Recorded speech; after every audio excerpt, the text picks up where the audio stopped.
Good evening, everyone. We're going to get started here. Call the order. We'll call it 6:05. Let Kim get a little more settled. Please stand for the pledge.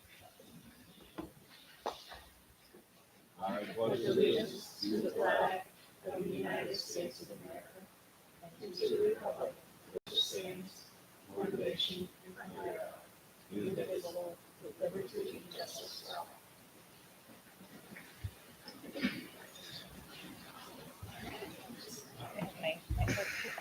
Thank you. Quick reminder for those of you that are newer. Purple comment cards. I got a couple for public comment, but please sign in as well, so we can get you in the register or whatever you want to call it, the minutes. Kim, ready for roll call? Absolutely. Dr. Breckenridge Pettit. Here. Dr. Hill. Here. Mr. Hobbs. Here. Mrs. Lungberg. Here. Mrs. Pascal. Here. Ms. Schickman. Here. And Mr. Smith. There. Board member comments. Open it up. I have some comments. Is it on? Yep. So I just wanted to say, I mean, we know a lot of you guys are here because you did receive an email that probably put you on high alert, saying that the superintendent sent out a message to CBT expressing his intent to repeal sick and personal leave as well as other leave policies that will affect all staff. It may be in staff members' interest to attend the board meeting and let the board members know that you would like the CBT process to be followed, meaning that CBT makes the proposed changes with staff input. This appears to be the superintendent and board making unilateral decisions that affect our benefits. So I just wanted to speak to that a little bit. So I read through the GBBN staff involvement in decision-making policy again this afternoon, just to kind of refresh myself and make sure I was aware of the process. And the first part is a purpose statement, which I just wanted to read. And for me as a board member, I'm definitely operating from this purpose. And I think that I could probably speak for the rest of the board that they are as well. So it says, we believe that the objectives of the educational program are realized to the highest degree when mutual respect, understanding, cooperative effort, and effective communication exist among all district employees. To facilitate the accomplishment of these objectives, it is necessary that a process be used that gives all employees an opportunity to influence decisions and still provide the Board of Education the latitude to exercise its rights and responsibilities. In order for the process to be viable, it requires that participants in the process act in good faith when developing, recommending, and approving resolutions that are generated. So that's kind of a little bit of a background. And then if you move on to section 5, and I was telling Kim the most recent of this is not on the website. I reached out to Kathy today. So this might not be the exact wording after we changed it a little bit, but this says, there shall be no changes to the identified negotiated policies unless such changes result from the utilization of the collective bargaining process. No change, rescission, alteration, or modification of the listed policies in whole or in part shall be valid unless the same is ratified by all recognized employee groups and endorsed in writing. So I just wanted to make it clear that as a board, we've been talking for many months about needing to look at reviewing some of these leave policies. And CBT has also been part of some of those conversations, knowing that a lot of the leave policies might need some revision. And so for a collective bargaining process to work, like the board can offer up red lines, CBT can offer up red lines, but I just wanted to be clear that it's not the intent of anyone on this board to violate our policy, which states that none of those policies would be changed without going through the collective bargaining process. So the email stating that the superintendent and board are trying to make unilateral decisions and change those policies is inaccurate. So let me know if you have questions after or want to talk to me.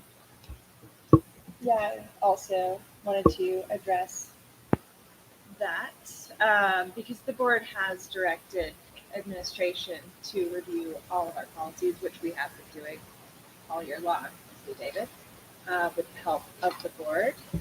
So thanks to Andy for the reminder that we don't have the authority to unilaterally change negotiated policies without going through CBT, including staff input, nor do we want to. Right? Like, as far as I've heard, historically speaking, David helped bring this process to the district years ago, and as far as I can tell, we're all still into it. And I've kind of enjoyed this opportunity to read through our policies. Like, there are some policies that I would love to see change. I don't really think it's fair that when someone comes to our district with 15 years of service, they go back to 7 years on the schedule. Or someone who's been teaching here, dedicated their kind of whole career here, is just topped out. And so I don't think those policies are helping us with recruiting, hiring, or retention. And so I would like to see them addressed. But again, in the appropriate manner that we have all agreed to. But I do think it is our responsibility to review these. And I don't know, just sending out messages like the one went out yesterday, I feel like suggests that the board operates in bad faith. And that, I think, creates confusion. I think it undermines our whole spirit of collaboration. So yeah.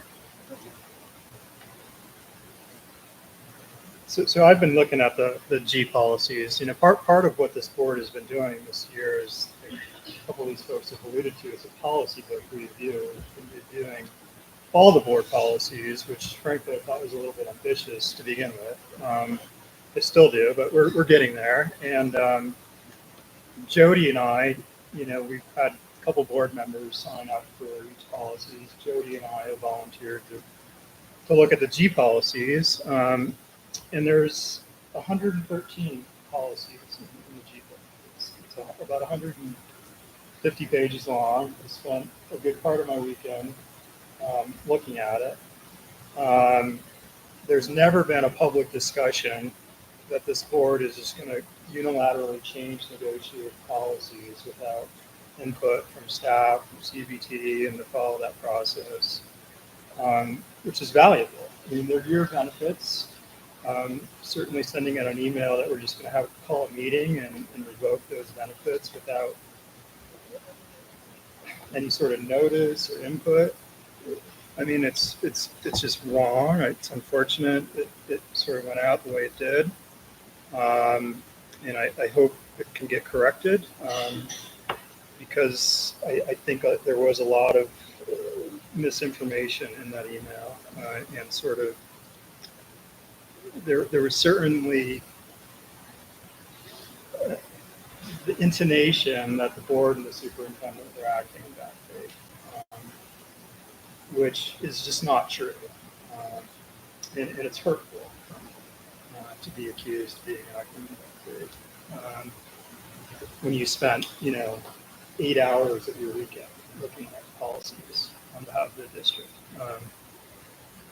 So the G policies are complicated, and they do need work. I think CBT has agreed they need work, but we're not going to do that without a process. We asked the superintendent to initiate that process. So, the spreadsheet was also accompanied by a 20-minute email or video that David sent with the spreadsheet that explained the spreadsheet, which I don't think any of you got that video that went through the explanation of the spreadsheet and what it means and why things are in different buckets. And we'll get into more of that this evening, but I just want staff to be reassured that, we're trying to fix these policies to benefit all of staff and to benefit staff equally. They do need, they do need some love. And part of what David has recommended is actually putting stuff back in the negotiated that's been taken out. That's, it's a couple of his recommendations that this needs to be negotiated, which, I agree with him. So,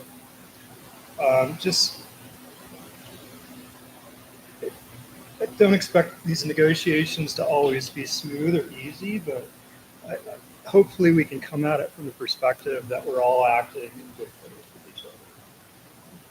Because otherwise, it's not going to lead to good places if we don't have that underlying assumption that we're all here, we're all flawed humans, we're all trying to do the best we can, right? We're all acting in good faith.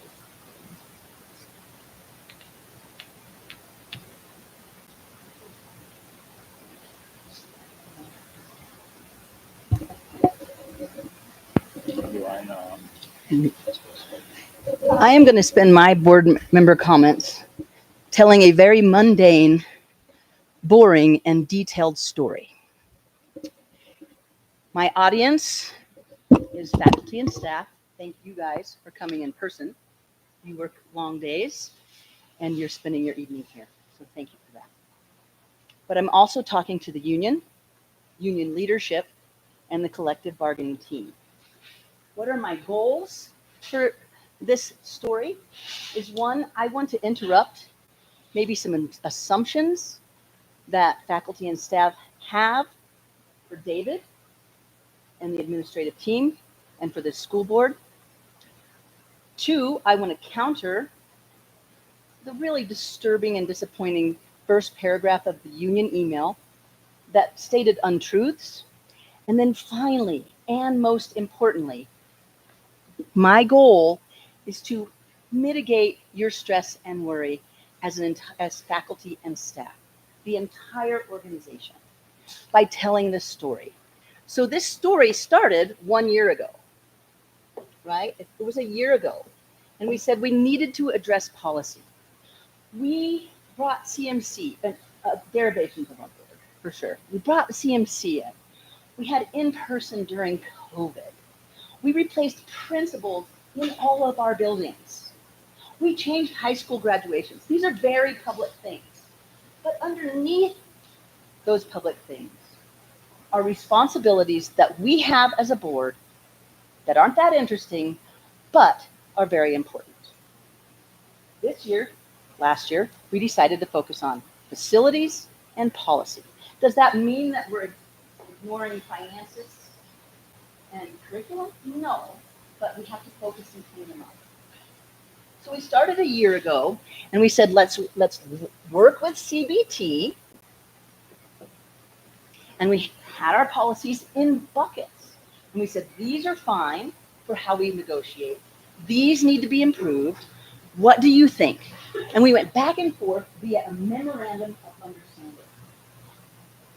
March, then May, then September, and now they're so fresh and new that they're not even up yet, about how we approach change in policies. So that was happening. So starting in August, we looked at our policy book, A through L, and very methodically, individual board members said, let's do A this month, B this month. None of them had negotiated policies. This may have skipped over everyone that's in this room and that's listening right now, because it doesn't happen during board member comments. It doesn't happen during detailed school reports.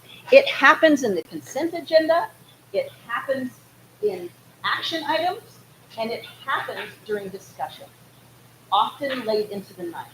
That's why I'm bringing it to my board member comments right now. So we worked on A, B, C, D. And then, so we got that far, which was great. And then what happened is CBT, in a great strategic move, I think, they changed the time when they want to negotiate, right? They changed that time to the spring. So we had to adapt. So we're skipping E, support services. We're skipping F, facilities planning and development.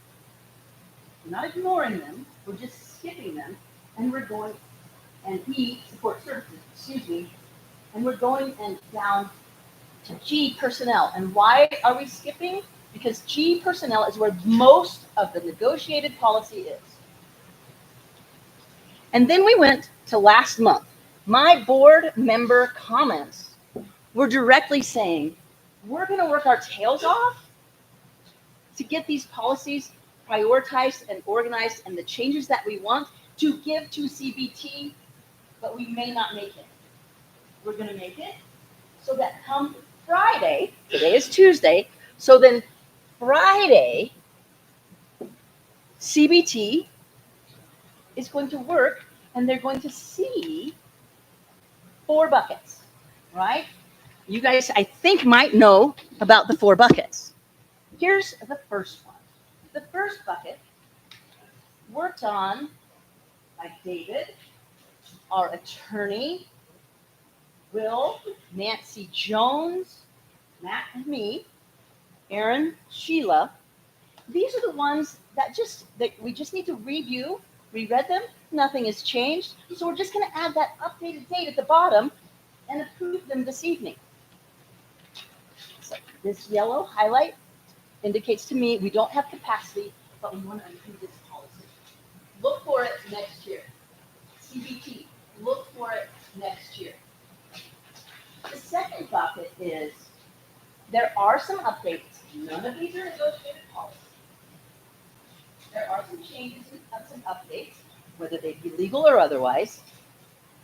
And we're going to do a reading process. So it's 3 months to change this and at least three public opportunities for people to comment on them.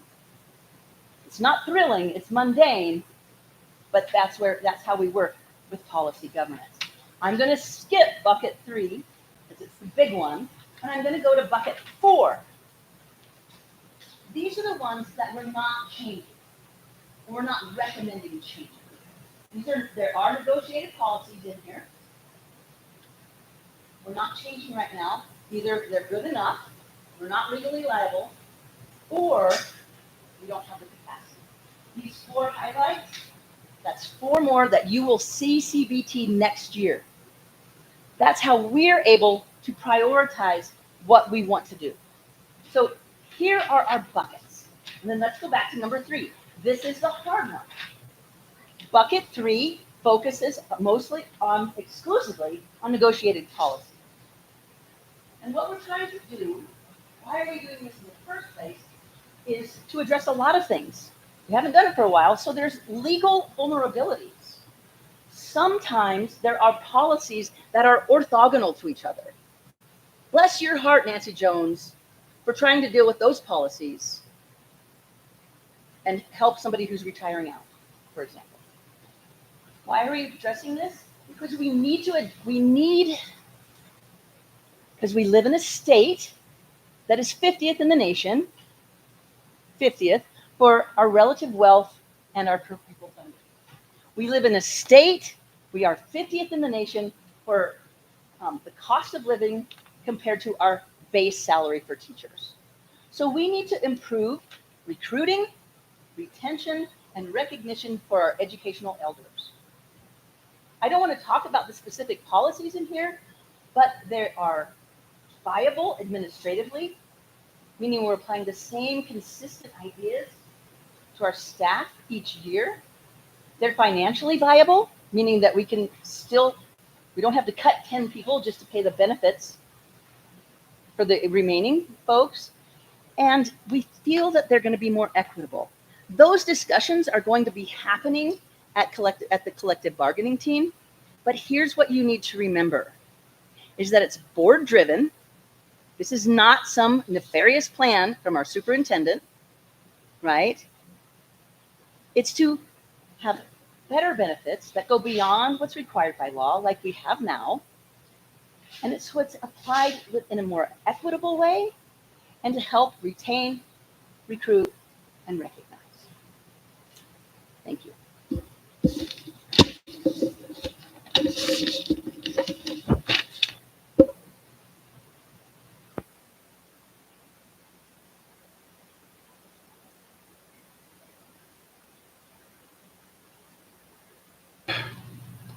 Thank you all. I would just add one thing, and I'll steal a little bit of Evelyn's thunder. Thank you very much.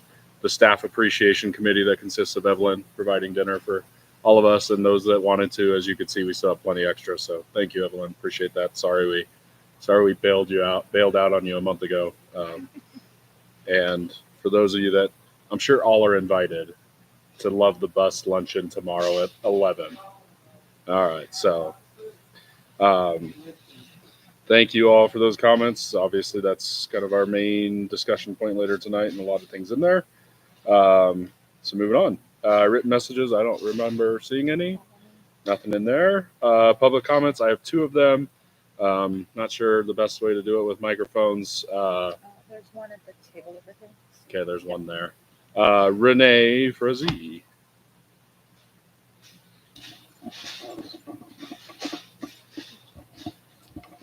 I feel very official.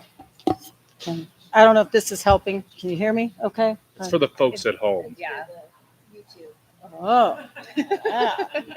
All right. Nothing to do with the room. Where's It's my all- camera? Oh. Okay. Well, for one, I want to thank you guys very much for doing this. And I really want to thank you guys for clarifying.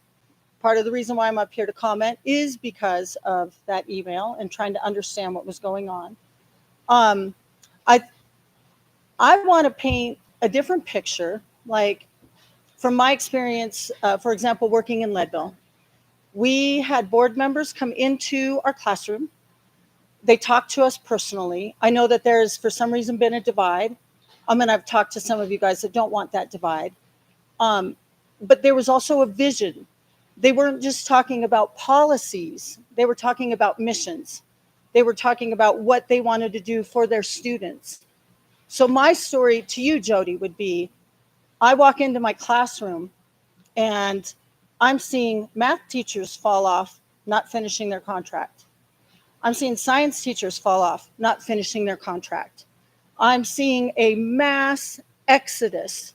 I'm seeing teachers that are certified in art teaching math. And I have an issue with that. I care about our students. I care about our educators. I feel like we focus on a lot of minutia when I was on CBT, which negotiating in the spring is not new. It's just being re-implemented that way. But there were a lot of teachers that were also on there that I don't feel were recognized. So I want to recognize the teachers that created that. We are concerned about leave. You know, this does personally and deeply affect us, which is why we were here. But I also feel like there's so many bigger issues that we have going on in our district, and I'm seeing it inside our building.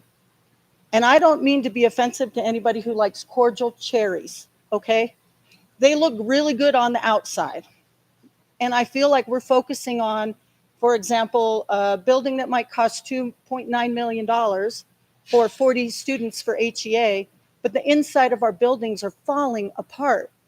And I hope that there's a mission here as we move forward that doesn't just look at our ABCs. I understand that this is a very important part of the board, and I appreciate you for sitting through that mundane process because I couldn't handle that.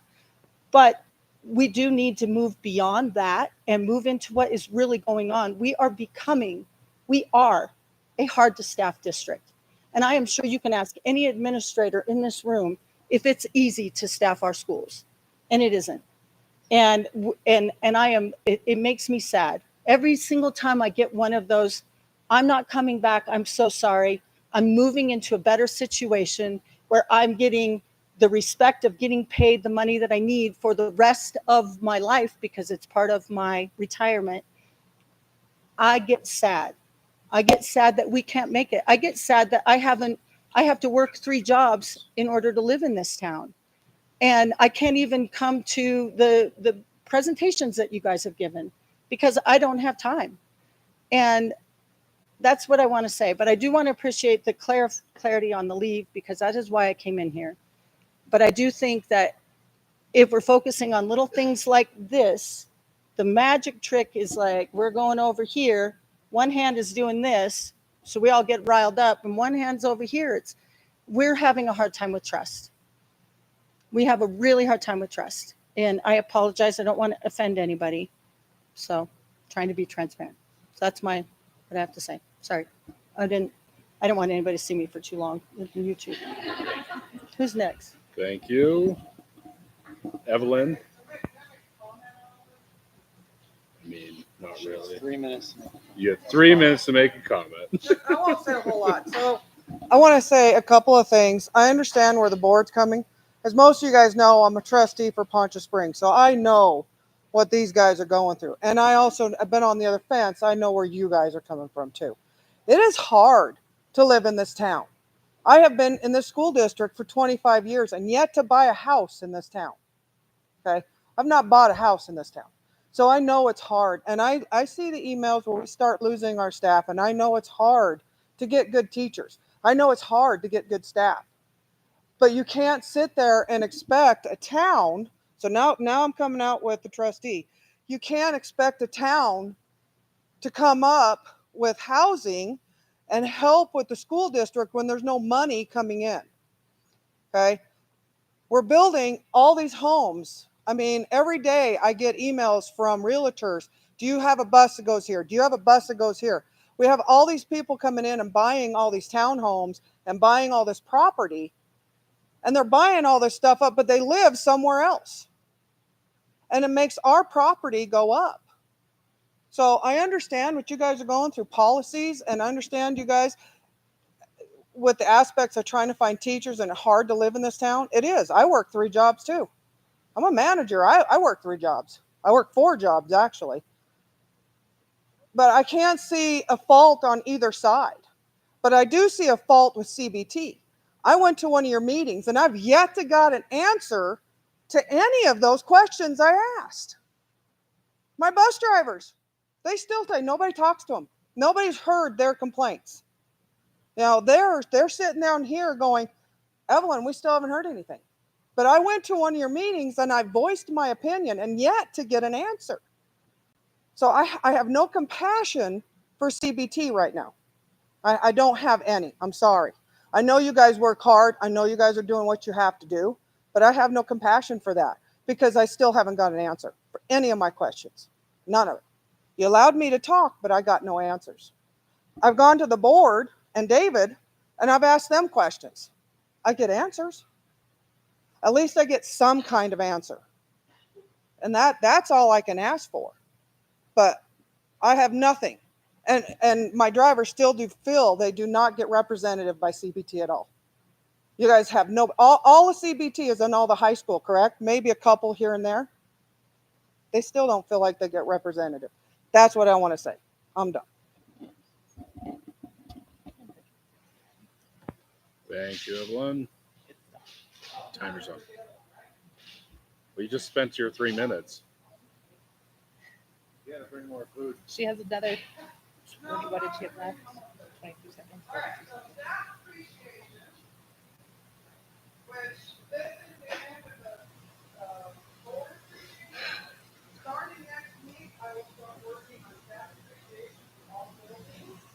She's giving us something. April, I'll have staff appreciation in all buildings, okay? But these are just so damn cute. I had to do that stuff. So We're getting something you got, already. now you got stuff to carry all the stuff I give you. Okay? So here it is. These things. Hey, I almost went down and got liquor. I'm telling you. All right. Anyway, so. Oh, Careful. okay. And I like the bags. The bags are too cute. Oh, that's not. That's what I said. I was about to say, Yeah. ooh. Yours isn't. No, yours is a Thank couple you. of mine. I get mine another. This is heavier than you would Karen. think. Does anybody know how to get one for Karen? I've got a stack of things for her. But This is the bag Joey, will be open that. perfect. You probably need that now. Think positive. All right. Anyway, so now I have something to put all the stuff in. But you won't get any more stuff from me until you're Sounds good. Thank you, Evelyn. Okay. Sorry, it's all right. We'll go over it. All right. So I have a handful of agenda changes. So let me get through them. Move Section G policy first readings from consent. Nope, Evelyn Nope. was. There's the two. Move Section G policy first readings from consent to action item 5F. Add to G policy first readings GDBA support staff salary schedules, GBD vacations, GBGL staff victim leave. Move acknowledge and approve Section G non-negotiated from consent to action item 5G. Update to item 5D for clarification. Approve awarding Stratus IQ the Category 1 E-rate RFP for dark fiber installation lease and service. Update item 5C from approve critical shortage House Bill 171176 to approve resolution 2023-24-07 declaring a critical shortage of teachers, substitute teachers, school bus drivers, food services cooks, nurses, and paraprofessionals. So looking for an approval of the agenda with those changes. Looking for a motion. That's Jody. So moved. Thank you. I'll second. Mandy, any questions, clarifiers?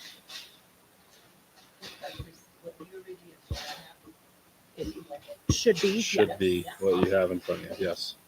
Lots of last minute changes. I think I caught them in all the places, but please let me know if I did not. Any further discussion or questions? Approval? All right, our vote. Dr. Breckenridge Pettit. Aye.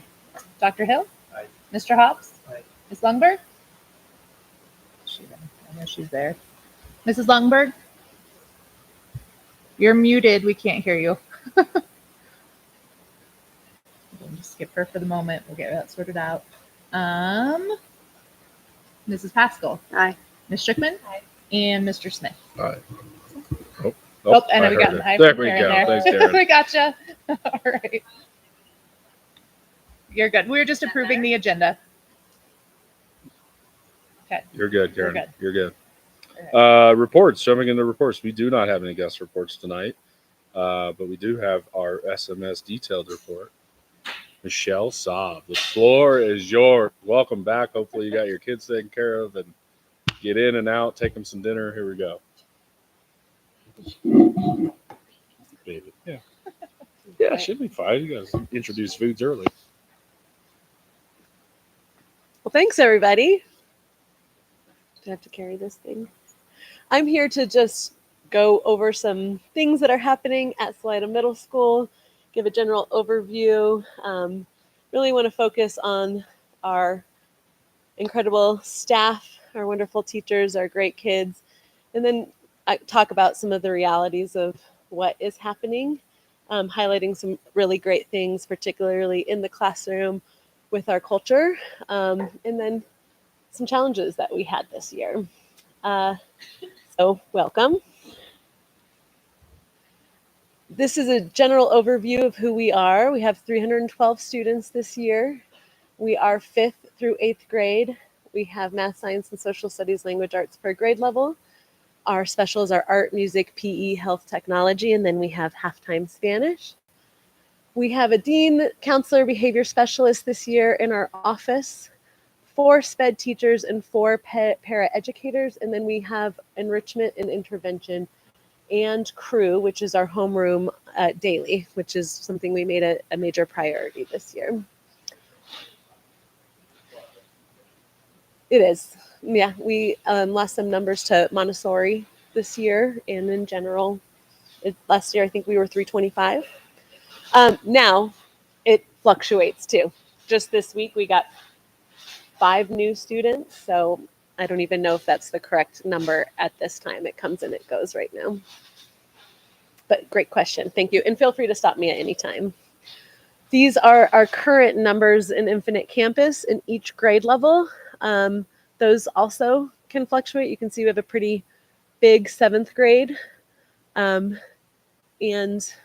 we know that there's some movement between Crest and us throughout the years as well. You can see that our teaching staff is incredible and they have great scores. We know we celebrate them at the beginning of every year. And our students are amazing. So those are just general overview of how they're testing and CMAS and our numbers. These were our school-wide priorities. Oops, that was not 2 years of priorities from 23-24. Really focusing on student development this year. We changed our whole schedule to make sure that we started the day with crew. Our teachers have a crew class that are their kids that they focus on every single day, 25 minutes. They build those close relationships. And then we got the school health professional grant. So our behavior specialist and our counselor builds crew lessons to talk about team building and talk about grades and making goals weekly. And it is really awesome to walk through and see the close relationships that our teachers are building with our kids and to see that our kids have a great understanding of where they are academically. They make weekly goals and they work with their teachers to meet those goals. And then we still have our Spartan Voice Committee that does a lot of planning of events around the school. They look at the problems of the school and they come up with plans to make things better. Our second focus was staff development, and that was really structuring our schedule so we could really focus on vertical teams. And twice a month, every other week, our vertical teams meet, and that has been a major change in what we do. And it has been, in my opinion, we could ask our teachers, I think it's been a great thing for our departments to have department level conversations on a biweekly basis to look at data, and to talk about what we want to do as a department. A lot of them are, and I'll talk about what all the departments are doing in a bit. And then, of course, we always focus on culture, student leadership, and celebration. So our first priority is student development and crew. These are some of our wonderful Spartan Voice Committee students. They had an incredible food drive that they were really proud of from the beginning of the year. It was a competition. They raised tons of food for humans and pets in Chaffee County. They're very proud of their school dances. We just finished our first evening dance. It was a hit, I suppose, that they raised over $2,000 after paying out all the DJ and everything. So they're very proud of that. They run the Snack Shack. We have Justin Beaver, who is our weird mascot that goes around based on who wins the pep rallies, crew competitions, and then we have 20 minutes daily committed to student growth.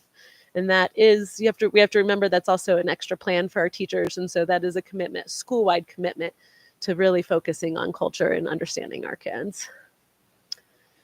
In crew on Mondays, we do progress monitoring. That is grades and goals with the joke of the week. Tuesdays is Would You Rather, and then SEL lesson. Right now, sorry, that theme has changed, but we've gone through like gratitude themes. Another awesome thing about this is that it can fluctuate and change based on grade level needs. If grade levels are seeing that, oh, we need to talk about more like something for in sixth grade, then they can change. But Wednesdays are circle up, mindful journaling. Thursdays is reflection on the goal of their grades and a question of the day. We have challenges. They earn points through competitions, and it's about connection and having fun. These are what the vertical teams are working on. Math is doing standards alignment and student work protocol. Science is spending their vertical team time on their Amplify adoption. Social studies is doing a standards alignment with new possible curriculum adoption. And our ELA is doing nonfiction claims, aligning with social studies, writing rubrics, and spelling and handwriting, which has been a really interesting new theme that we're talking a lot about in our English language arts. I just wanted to highlight something really cool that's happening in the classroom and instructionally in each grade level, just because our teachers are working hard, and I think that instructionally in culture is something that's important to highlight. So I'm not going to read this all, but in fifth grade, what they do something called class economy, which I find to be very cool and very relative to daily life. Kids have the opportunity to earn and manage and spend classroom currency.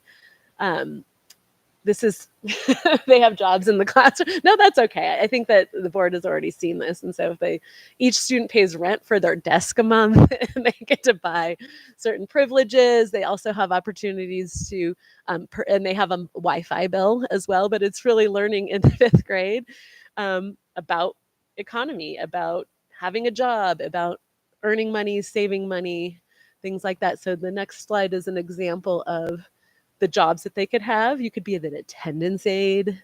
You have to have qualifications of being on time every day, have a good memory. You can be on pencil patrol, and got to be organized and timely.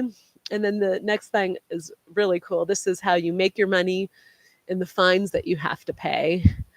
And you can eventually buy a desk. And at the end of the year, if you own your desk, you'll be able to sell the desk for more than the original price, which is essentially real estate. But they do have the monthly bills of rent of the desk and the Wi-Fi. So this is just a cool highlight from the fifth grade. And this is them discussing their class economy. Really great highlight from our sixth grade team is they have every Thursday during crew time, they've decided to do an all grade community meeting, which is just so wonderful to watch. They've been identifying lessons to help reinforce some of the things that they've been working on during crew. I've also been able to go in there and see some students that have made mistakes during the week use that as a restorative time to apologize to the community, to take responsibility for their actions. And then recently, students have been asking teachers to lead these themselves with topics that they find are important for the community. They also start doing student and staff opportunities to shout out. And then there's a student of the week that gets to wear a chain all week long. And then they get to nominate the next student of the week for doing something really great. And that is in Mr. Lamont's classroom. And this is one of our student-led community meetings in the 6th grade. A highlight from the 7th grade in social studies, they are doing moderated caucuses. I got to sit in on the caucus when they were negotiating the Paris Peace Conference and the Treaty of Versailles. It's really giving them a deep understanding of World War I, but it's also allowing them to see if they could remake history, how they would do it, and they had to come up with consensus. And it's just great opportunity for them to deepen their knowledge of history and explore political concepts. There's some there's France represented. Really awesome opportunity. And last but not least, one of the coolest field trips I've seen in a long time is our 8th grade social studies went and worked with Judge Diana Bull and spent time at the courthouse. They got to be part of a mock jury selection. And then they had been studying some current Supreme Court cases that could possibly, well, actually 2 of the cases that they argued are going to go to the Supreme Court in February. And they were able to argue them in front of the judge and just have a really awesome opportunity of critical thinking, real life things. I think actually one of them is local from BV, and an awesome leadership opportunity for our kids. There's a picture. And then I do want to highlight that we have awesome things that are happening and our teachers are working really hard. Our mental health staff is working really hard. And I don't want to ignore the realities of our school district and our school right now. We've had 14 co-location referrals to mental health counseling this year. That's this year alone. That's working with Sol Vista. We've had 15 child abuse and neglect reports filed, 4 threat screenings and 3 full team threat screenings. And that's what I was talking to you guys about, some of our needs. 11 suicide screenings. Like, I lose my breath talking about this, but I think these are important things that we need to talk about as a Salida community, because this is not just our schools. This is our entire community. We've had multiple referrals to Second Chance Tobacco Program. That's for students that are getting caught for vaping at school. And then 2 referrals to Towards No Drugs. And as mentioned in some of the public comment, we started the year with 2 staff out at the beginning of the year, and then have lost 3 additional at mid-year. And then I did add Maslow's hierarchy of needs over here, because when we're talking about these test scores that we're super proud of at the beginning of the year, we're still trying to meet a lot of our kids at those basic levels of safety and security and feeling loved and safe in their community and in their homes. And our staff is just giving a lot of wraparound services and educating our kids at a very high level despite the challenges. So our next year priority is that we're really focusing on our MTSS systems in-house. And yeah, that's Nyla at the dance. I had to throw a picture of her into the report. She had a great time at her first middle school dance. We are definitely want to prioritize our reading and math intervention. And then, as I spoke about earlier, we are thinking about doing a center-based program for our students with severe emotional disabilities. And we are very committed to keeping our same schedule and continue to work in vertical teams. I hear that this might be the first time ever that the middle school is keeping the same schedule 2 years in a row. So we're excited about that. And we would like to talk a lot, or work with our BLT around more student choice and enrichment. And then, of course, culture, which is so important at all grade levels, but particularly at the middle school level. And then our open positions right now are 7th grade language arts, 8th grade math, dean. We have a SPED position and a psych position for next year. Yes. Oh, I think that's not necessary. Okay. Questions, comments, feedback about the middle school?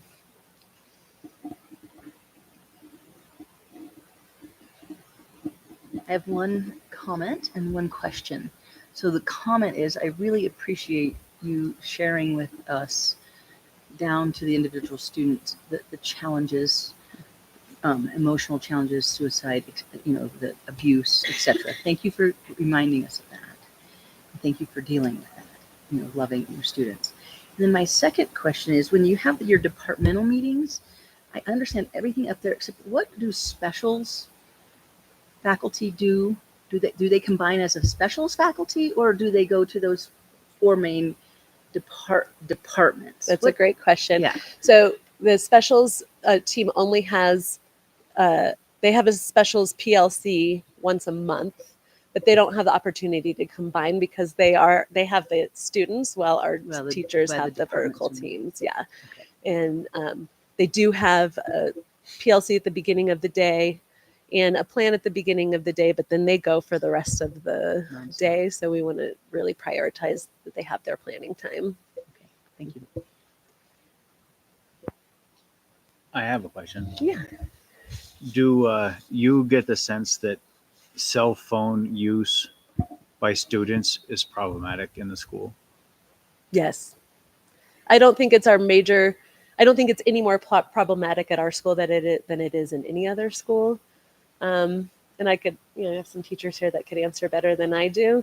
We don't really take a lot of cell phones away. I think a lot of our kids do understand that their phones need to be off and away, but a lot of them are still using them. I think cell phone use in general is problematic for adolescents, but we could talk about that for hours, right? Like just the amount of time that they're spending on their cell phones, the amount of time that they're spending on social media, and how that changes the structure of their brain and their understanding of the world. But as far as like a discipline issue, and you guys can correct me if I'm wrong, I would say that it's not our highest priority as far as discipline.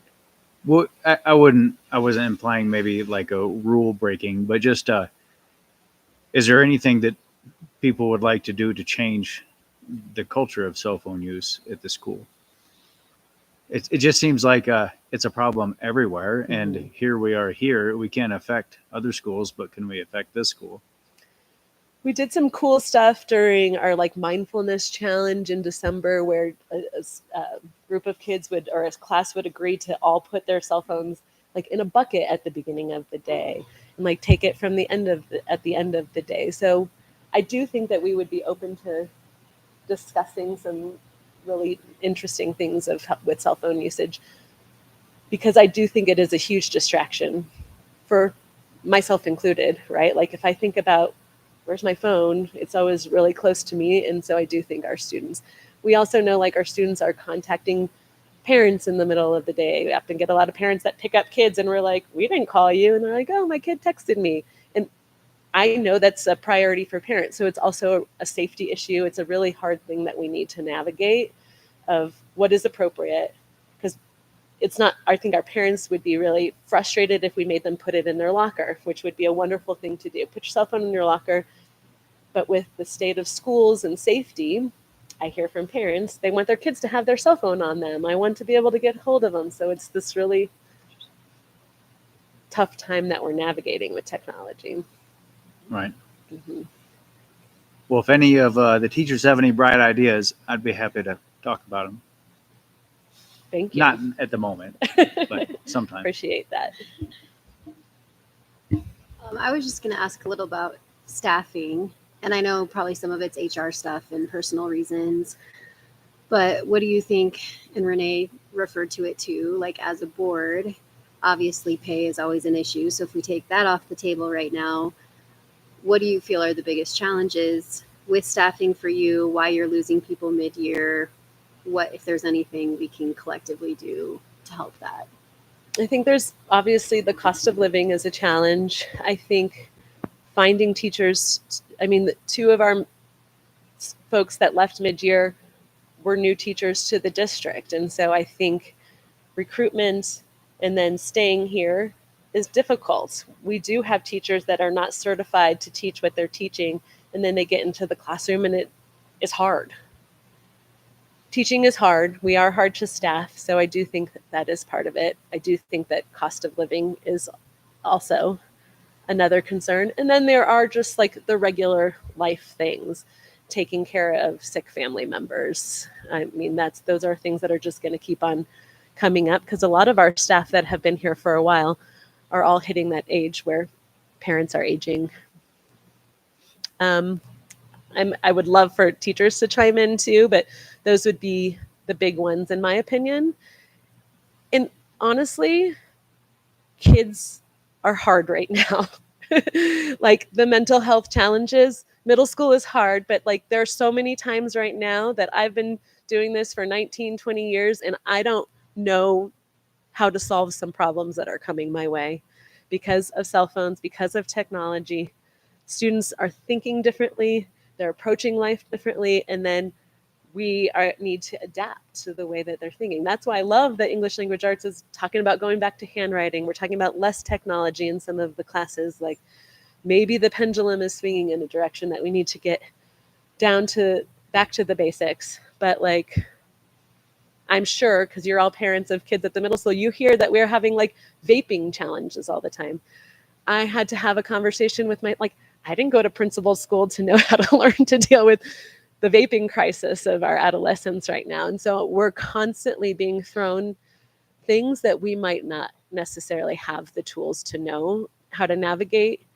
And it's going to take a community effort to really understand how kids are operating now and what we can do to meet all of their needs. Because I would say that my culture staff would say from a culture standpoint, we're doing more than we've ever done before. When it comes to staffing and you connect with your peers, do you have some indication that we are unique in this state which doesn't fully fund education and finding staff? Like there are districts that are doing something that we're not doing when the money is the money to get and retain people? I think we have unique challenges of being a rural community. But I think that staffing of public schools is very difficult in general. Like I know Will gave us some numbers the other day of the number of graduates compared to the number of openings. And so I think that we need to come up with new and different approaches to old problems, right? And I don't know what they are yet, but I don't think it's unique for me because I come from an urban school district, and it's unique to be in a rural school district because there's just not a lot of folks to choose from. But I don't think staffing of schools is very unique, no, unfortunately.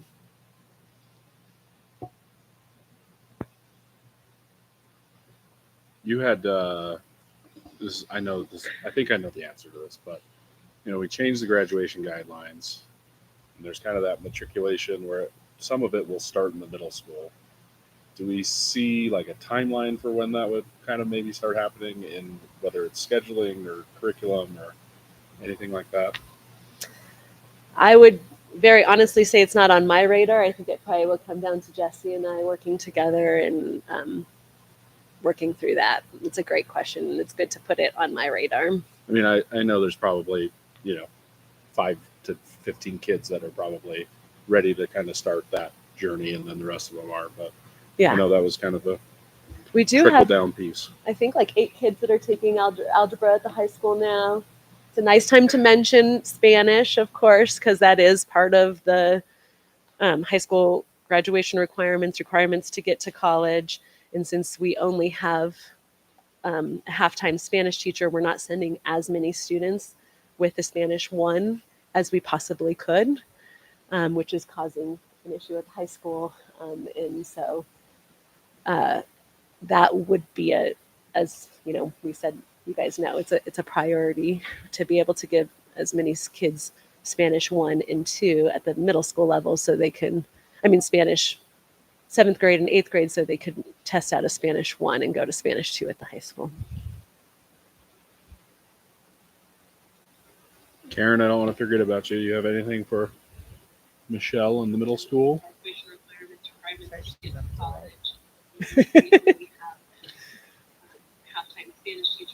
She's on a pretty good delay. Oh, I hear my own voice. It's creepy. Yeah, this is you talking. Hey, YouTube. Man. I'm gonna just turn her down. Do you want to wait or do you want?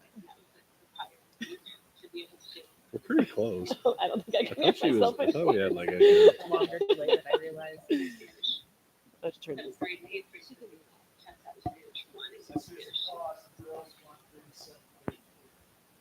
Woo! Somebody owes me lunch tomorrow. I feel like she's caught up. Did not get her response. I think we Okay. did. Thank you. Michelle. District report. David, Will, team. Yeah, I'll just let you guys go first, and I'll close it up from there, and we can get on to the next piece. I don't know if you guys have anything else you need to add. I have something that I'm going to. The email that was sent and the perception of the business office and the superintendent, because I've been here almost 6 years. I've heard the same thing from the same people over and over, that we're not transparent, that we hide things, that things change. And I'd like to say that in governmental accounting, things do change.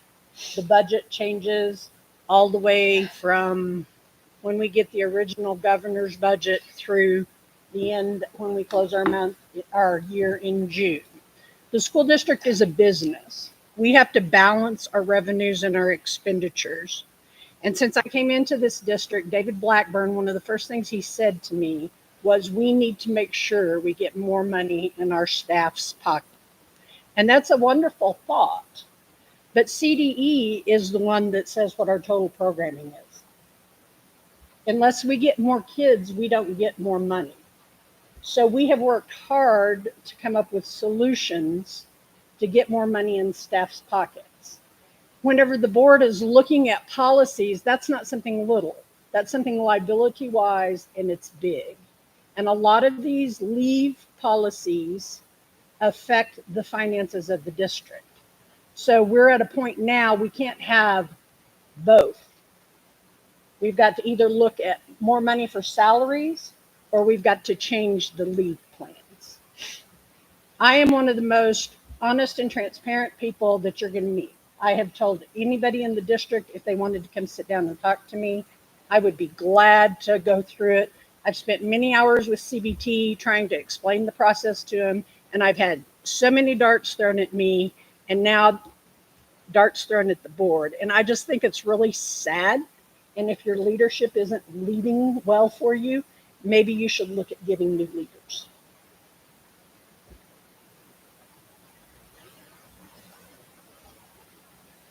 Will, anything else you got? Yeah, I mean, back to what Renee had brought up, Michelle had brought up. I put in the board report around recruiting and retention.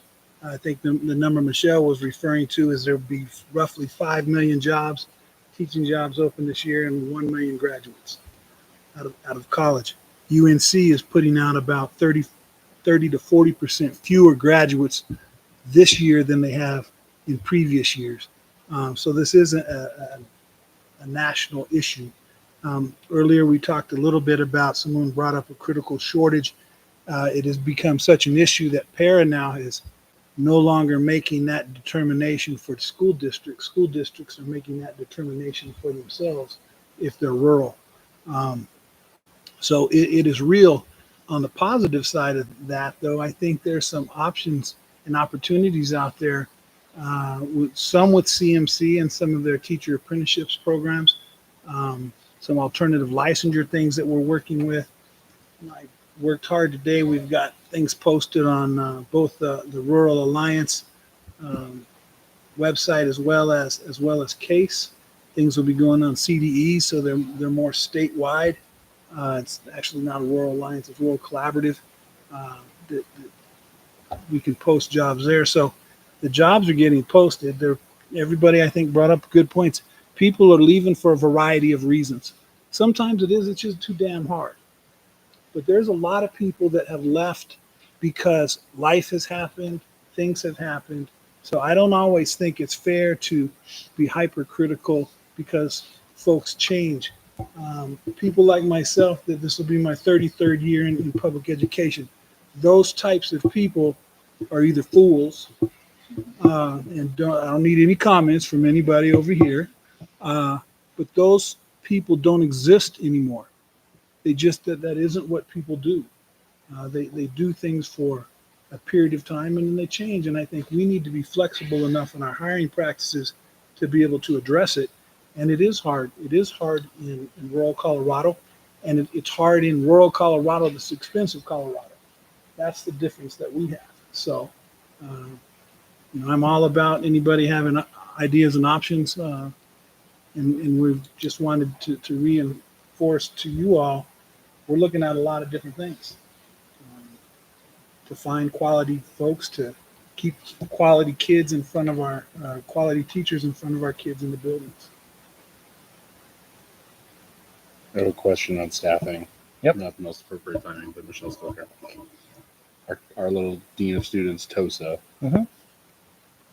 Steven's the only one that's been through all 3 years, correct? Corey, Well, yeah, but like that's the in answer that to your role question. still. He was there for 3 years, and then he applied for a position. I'm saying our other two The other two are not at the end of their 3-year stints. That would be Jen Lang, and that would be Abigail. Right. Hooks. So they still have more time in that program. So we try and make sure there's opportunities for staff to grow and learn and get extra experiences. and that process of putting the position out there is coming through the April budget kind of thing.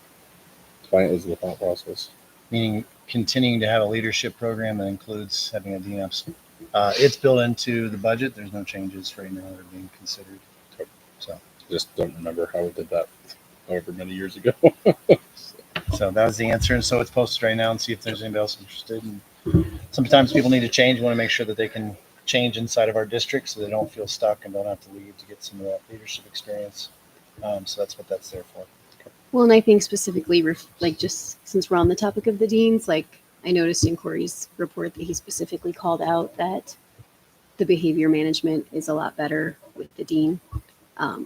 So I think that's kind of a good time to say that out loud too. That the deans seem to be serving a really important role.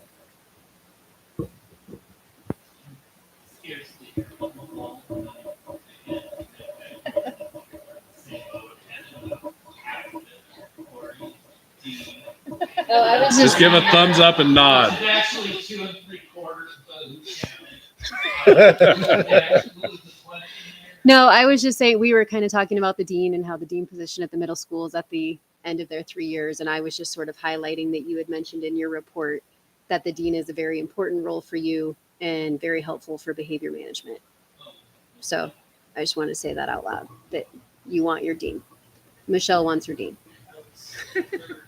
Okay, Jesse wants his dean. Thumbs and head Oh, nods. yeah, and I saw a service nod there too.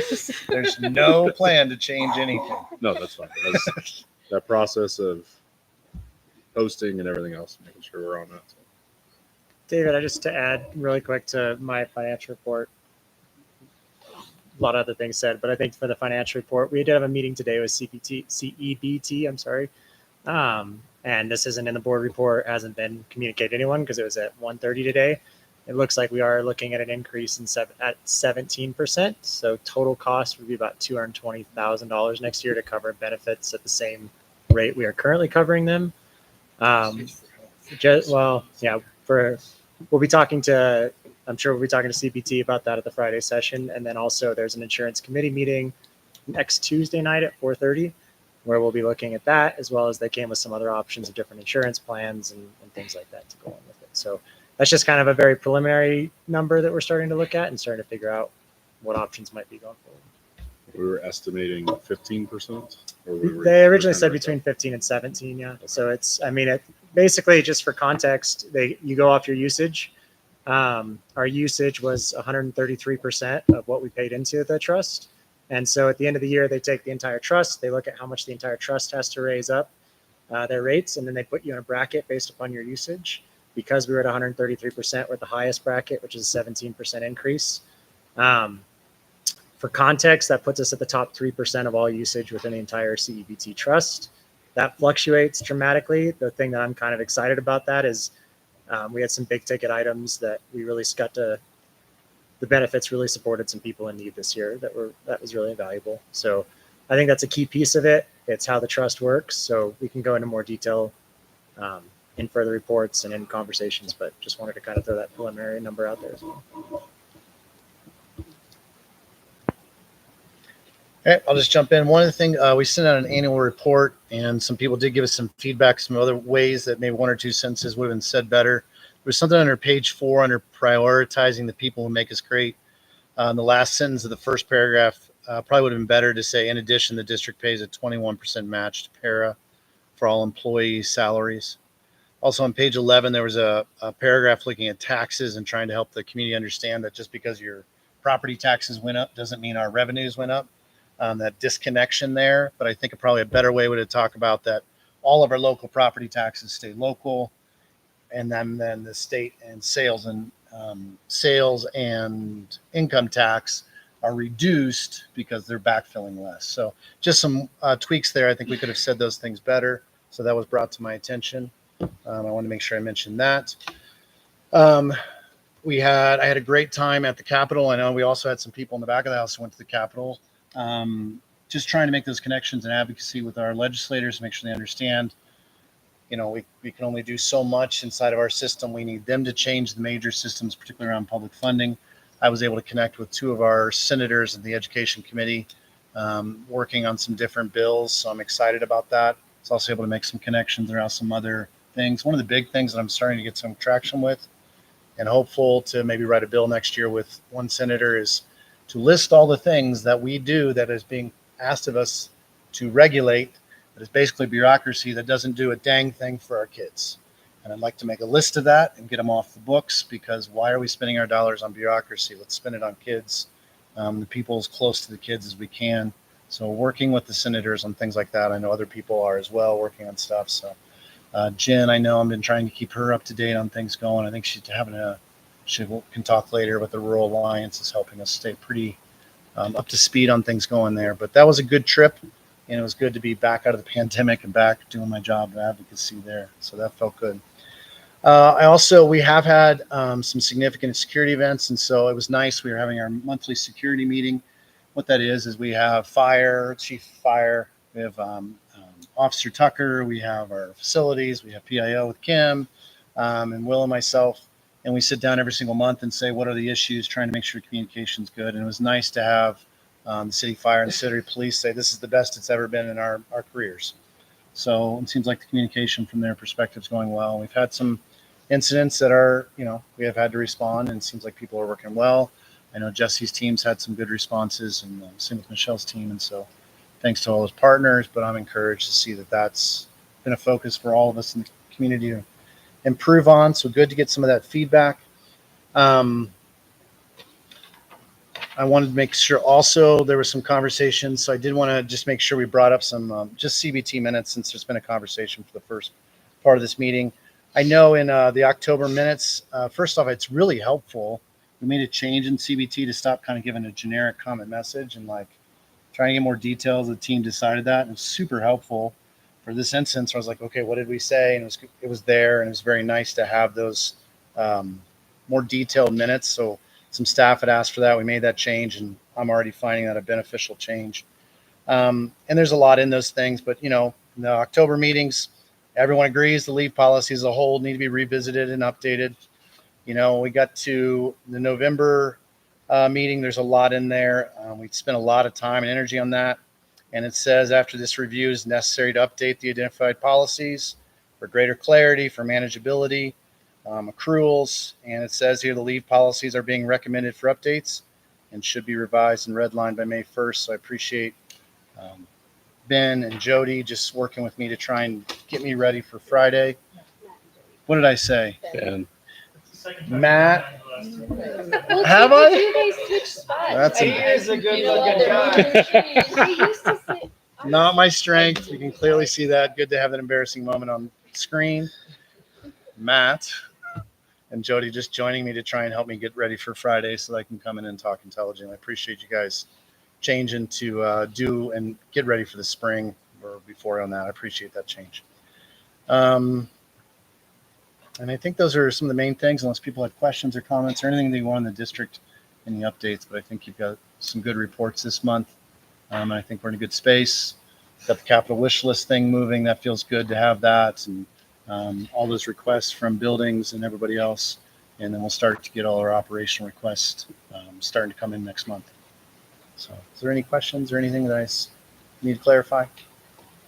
I would say two comments around safety, security regards. Jody and I were doing a gender review, and we had our hold incident at the high school last week, and it was good to see kind of we had that incident, and I think we had a Longfellow drill happening like right before it, so it was like we got to see some of the systems in action, and so it was great to see that. And I know that there's like I'm pretty sure everyone would say our SRO Bree Tucker, we all love her. She's doing fantastic. I talked to Chief Johnson at some point and just kind of had a generic conversation of how things are going, and kind of said, that was not a passion of Bree's when she first got the assignment, but like now that is her passion and she loves it. And so I think we've made a tremendous strides in that regard. So kudos to all that are involved from our side and the police side. Good. Okay, we've been going at it pretty heavy here. Great time for you guys to step out and enjoy the rest of your evening. And we'll take a break until little at like 7:25, 7:30, 5 to 10 minutes. Thank you all. Go Spartans.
Karen, It's a you new with thing for the us? last, like 3 days. You really just hit the little arrow. Hold on a second.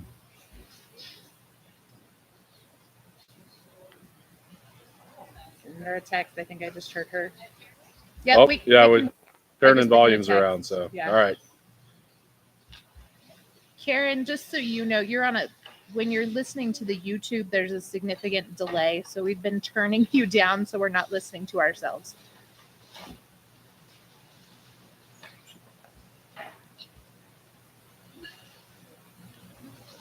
Not sure how loud Okay. she is. All right, here we go. 7:29. Consent agenda. Looking for a motion to approve consent agenda. So moved. Dan, And Dan, any questions? all right. Beautiful. No discussion. Moving to a vote. Dr. Breckenridge Pettit? Aye. Dr. Hill? Aye.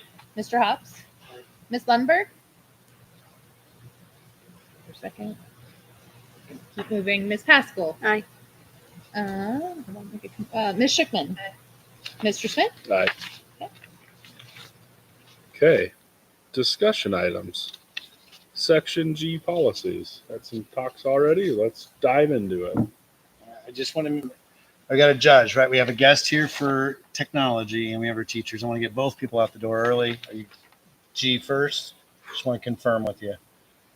Neither are easy or fast conversations.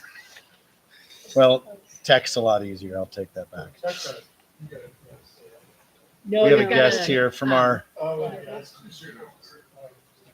There's more policy. Okay, I just wanted to name them for you. Let's do policy. Okay.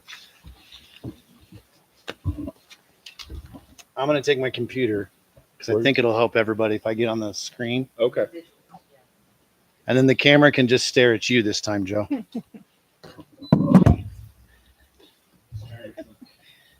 All right. I watched Becker today. Got a little drama. Wish we didn't have a little drama. I'm sure everybody wishes we didn't have a little drama. But these are very important things. It is also some of the most complicated work I've done in my career to try and look at this.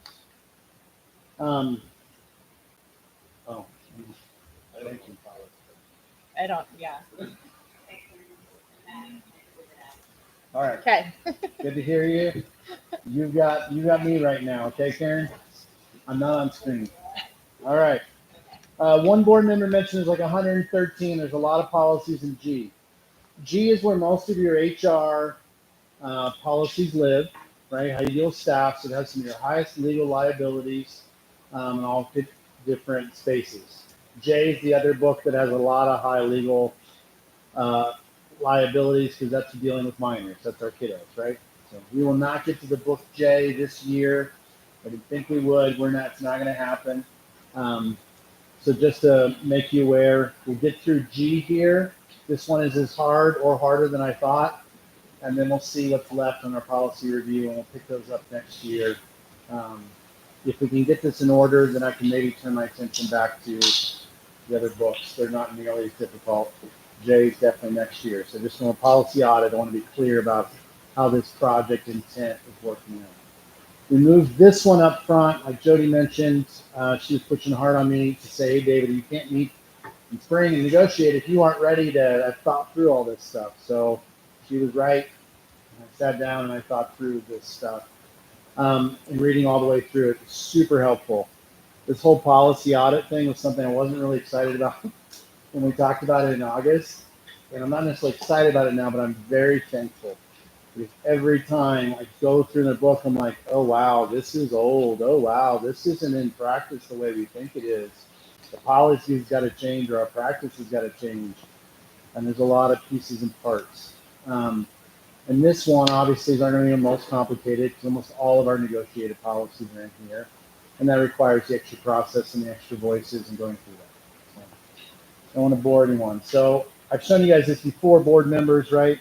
I make this massive tracking sheet to try and keep track of all the comments. Like, so for me, any comments that were from CBT in the fall, I dropped them in here, and you can see this column that's got major changes. And when I did other books of policy, it was like 1 or 2, and G is not that way.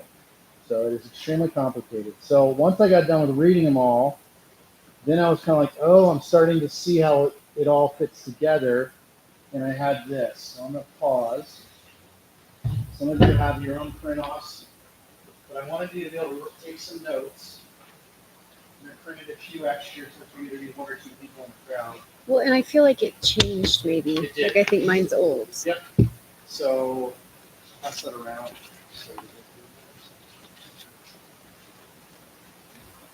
It's really tiny.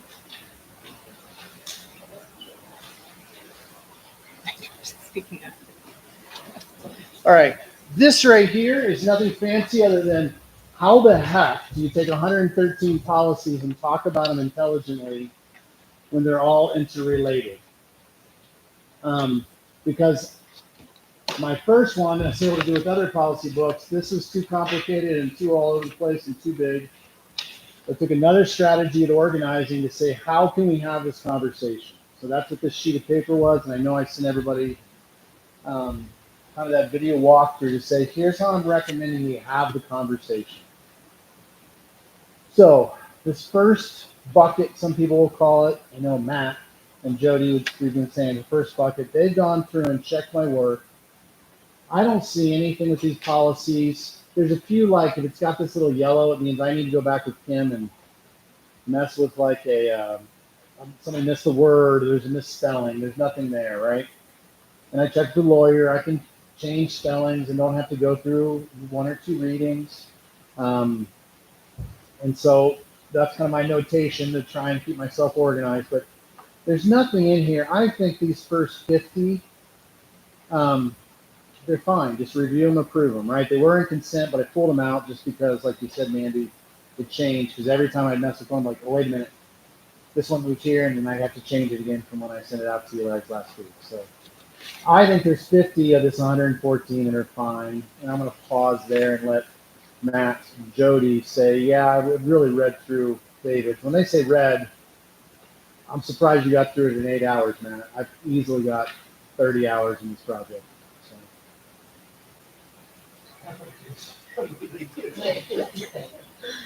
So I don't know, either one of you, is there anything in this recommendation that in bucket one needs to be reviewed and approved?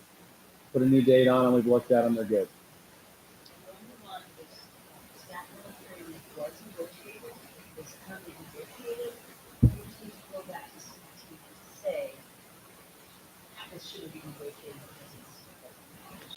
And So go ahead, you did the research today. no, and so that was one that went back and double checked. It was on that master list that we worked through with CBT over the fall. So if you go back to those columns, it was removed.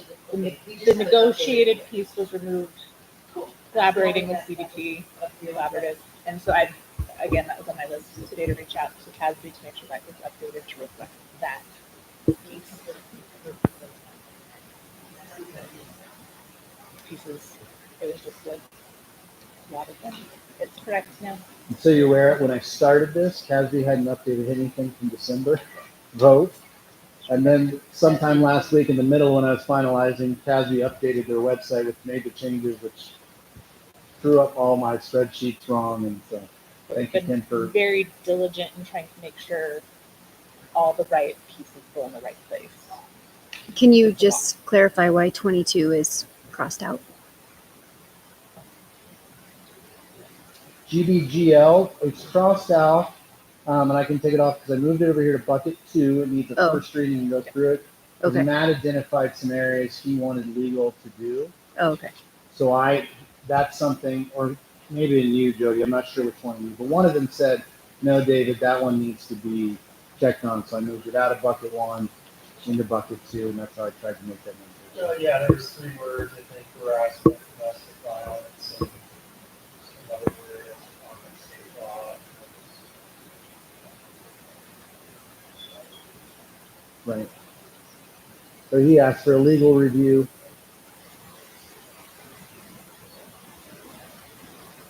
So now it's off to the lawyers, and over the next month I'll work on getting a red line, check with Matt and Jody, making sure they think it addresses the concerns, and then bring that back to you for second reading next month, if you would accept these recommendations. Yeah, I mean, I look, through all these 50 that David has his first country and the rest other than like he's highlighted, some typos and stuff that, I asked him to check for you. I'm sure he just clean those out without rereadings. Can, they were all fine.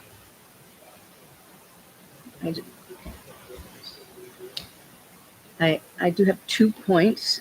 If you look at number 45, GDG, part-time and substitute support staff employment, that one we don't have capacity. It's good the way it is, but we want to improve it for those long-term subs to have more appropriate pay. That's So in other words, I would recommend next year if you can, some of our long-term, other than keeping this open, they've been amazing. They've asked for some better benefits. I don't think you can afford it right now, but that's what something. Jody's talking about. It's a capacity issue.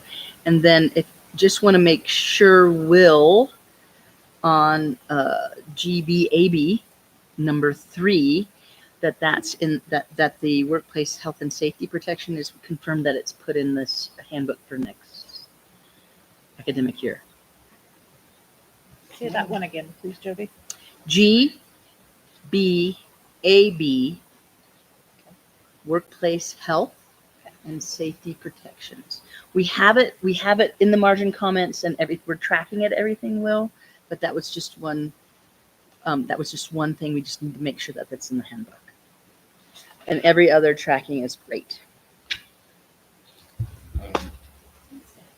David, just 9 and 10. There's a red 1 in 9. I don't know if but they're both staff conduct. Yeah, so what we found is the way Casby were struggling, it just says R, numbering system. I didn't make up the numbering system, just to be clear, right? It's actually a national numbering system I learned today, right? And if you see an asterisk, like 16, that means Casby has made a Colorado one that is different than the national one. Just wanted you to know. So part of whoever made this nomenclature, regulation, that means it's administrative staff controlled. Normally it just says R, but if there's 2, you really want to say R1 and R2. So this would just be adding a 1, is why that's there. So typo is what I would call it. But is that because there's a staff conduct for classified and certified? Is that kind of how it is, or? No. So you guys are familiar. This is confusing, so I'll go slow. From the G book of policies, right? Staff. If it's the second letter is B, that means all staff. If the second letter is a C, that means certified, licensed, professional. You could use any of those language.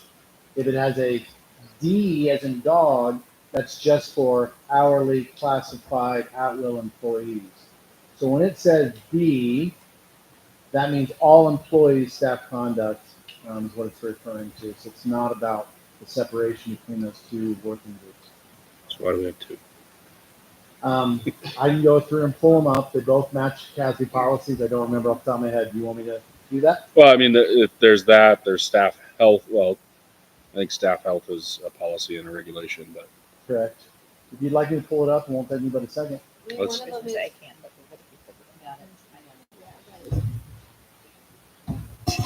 I mean, if there's a valid reason to have 2, that's. They're different. Like one is professional boundaries with students, and R2 is notice upon arrest for specific criminal offenses. Yeah.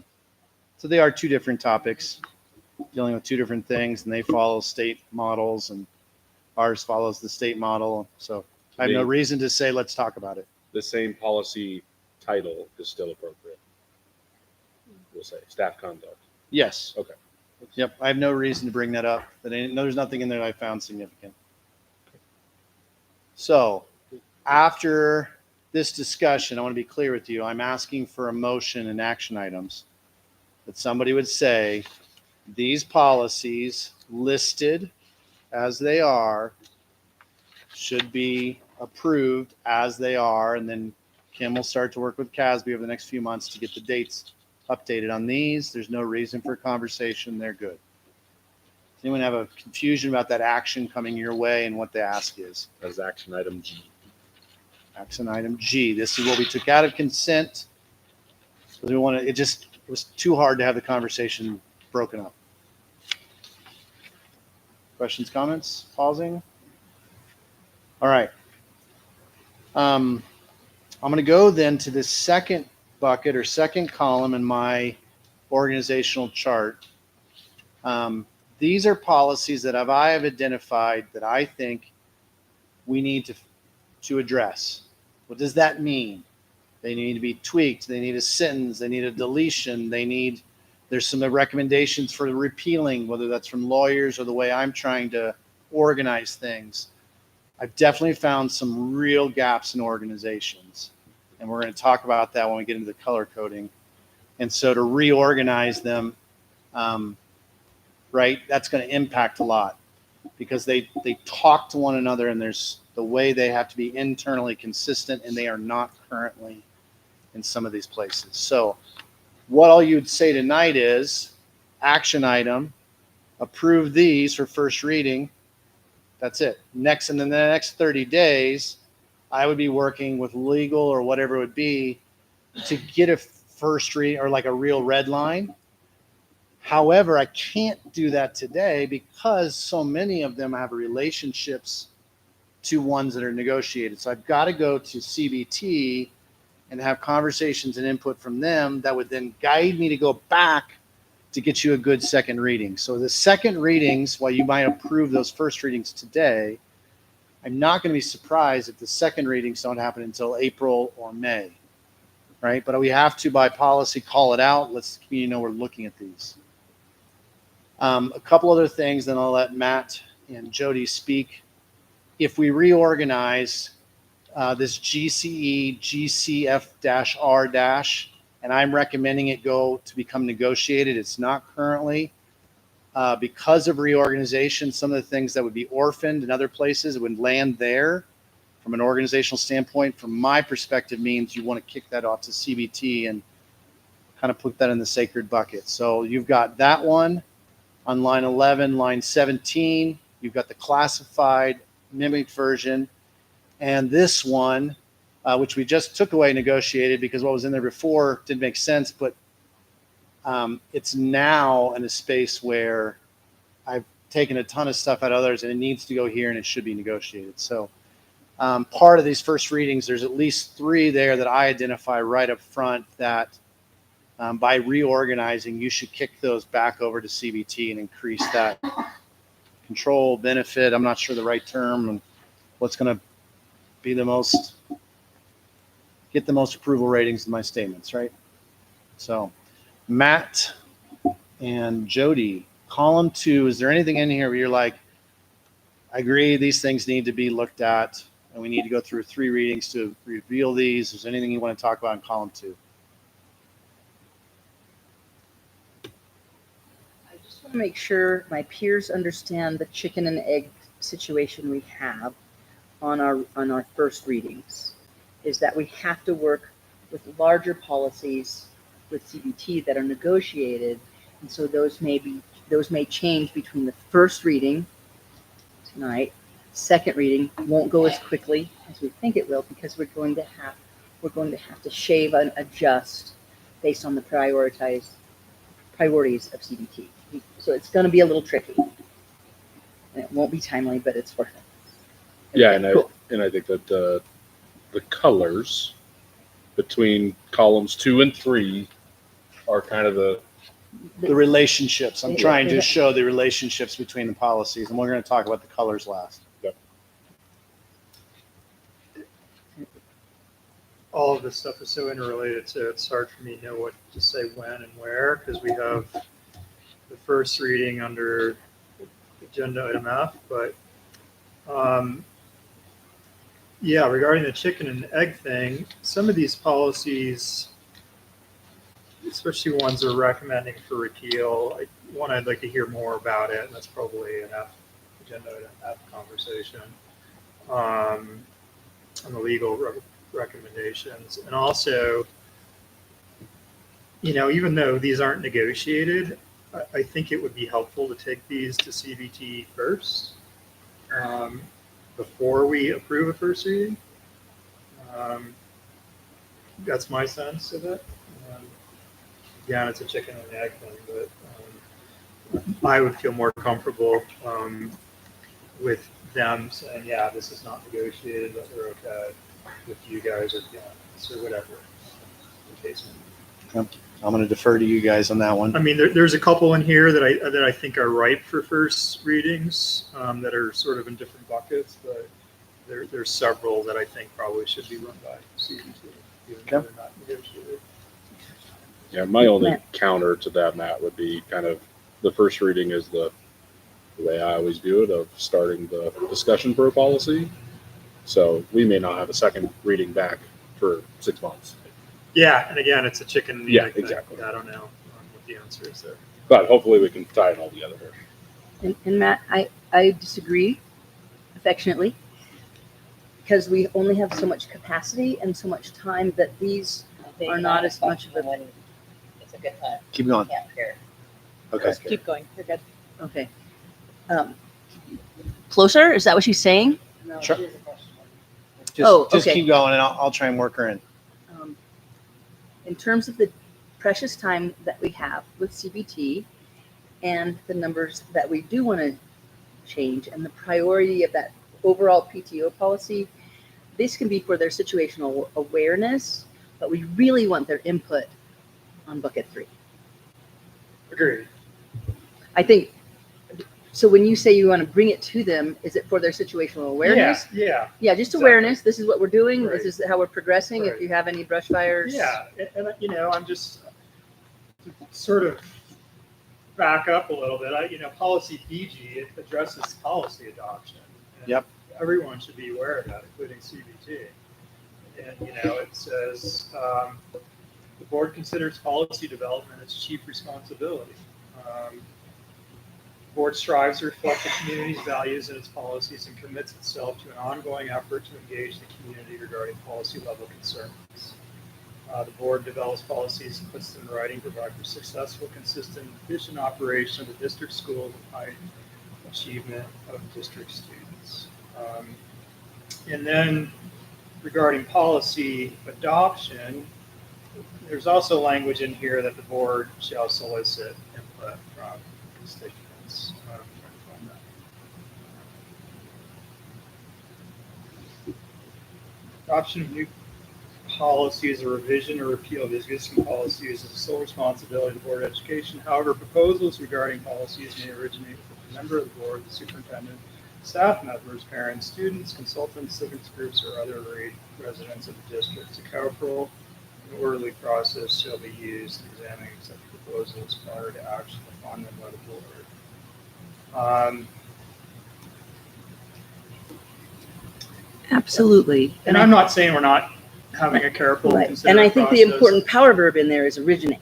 So back to your point in sort of the timeliness, a lot of these on the first reading, some are pretty simple. If we're going to repeal them and everybody agrees to it, that's easy, right? That's not a big debate. But if there is concerns from, the staff that, hey, we don't want to repeal this, even though it's not negotiated, I would like to hear that. And I would like to hear it probably before first reading. Okay. That's just my sense. So I will concur with you on origination, because that's what our policy says about creating policy, is when we originate policy, we need to get that input. And I think you'll see the new policy, second purple chunk, that needs to be a priority then. To be true to the letter of our policy, a negotiating policy, focus on GCE, GCF. And that's CBTers the ones that I are have still here. flagged for that I'm not comfortable on the first reading are the ones designated repeal, accepting this GBAB repeal, which is essentially the same policy as GDE, GDF. And Matt, if I could just also Sorry. add in, I don't think Don't this is a apologize. key thing. This is They're not a important. hill for me to die on for sure. I do think the first reading, that the purpose though is to ensure the entire community knows it happened, so everyone can give input versus one conversation. I don't think in this matter it really matters. But just to add, that's one of the times with that first reading is to ensure everyone in the whole electorate has a chance to know that you guys are looking at that policy. I think your agenda tonight clearly calls it out, so anybody who wants to know could have known. But that is its intent from my understanding, but I agree with you. It's chicken or egg, and I don't know that I want to spend too much energy from my perspective. Karen, are you with me?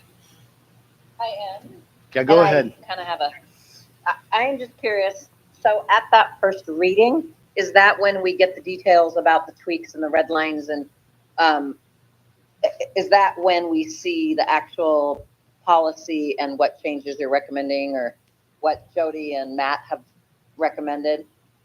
That is a great new board member question. So normally, your first reading is like public notice is how I think of it. The second reading is the one where you need a strong red line. And that's the one where if we have to have a hard conversation or a discussion about a topic, that second reading is essential. That's really the meat and potatoes. That's why what we've done thus far in our agendas is we'll try and put first reading and consent, right? Just that notification. But second reading, we've always been putting in action lately to ensure that it doesn't just slip by.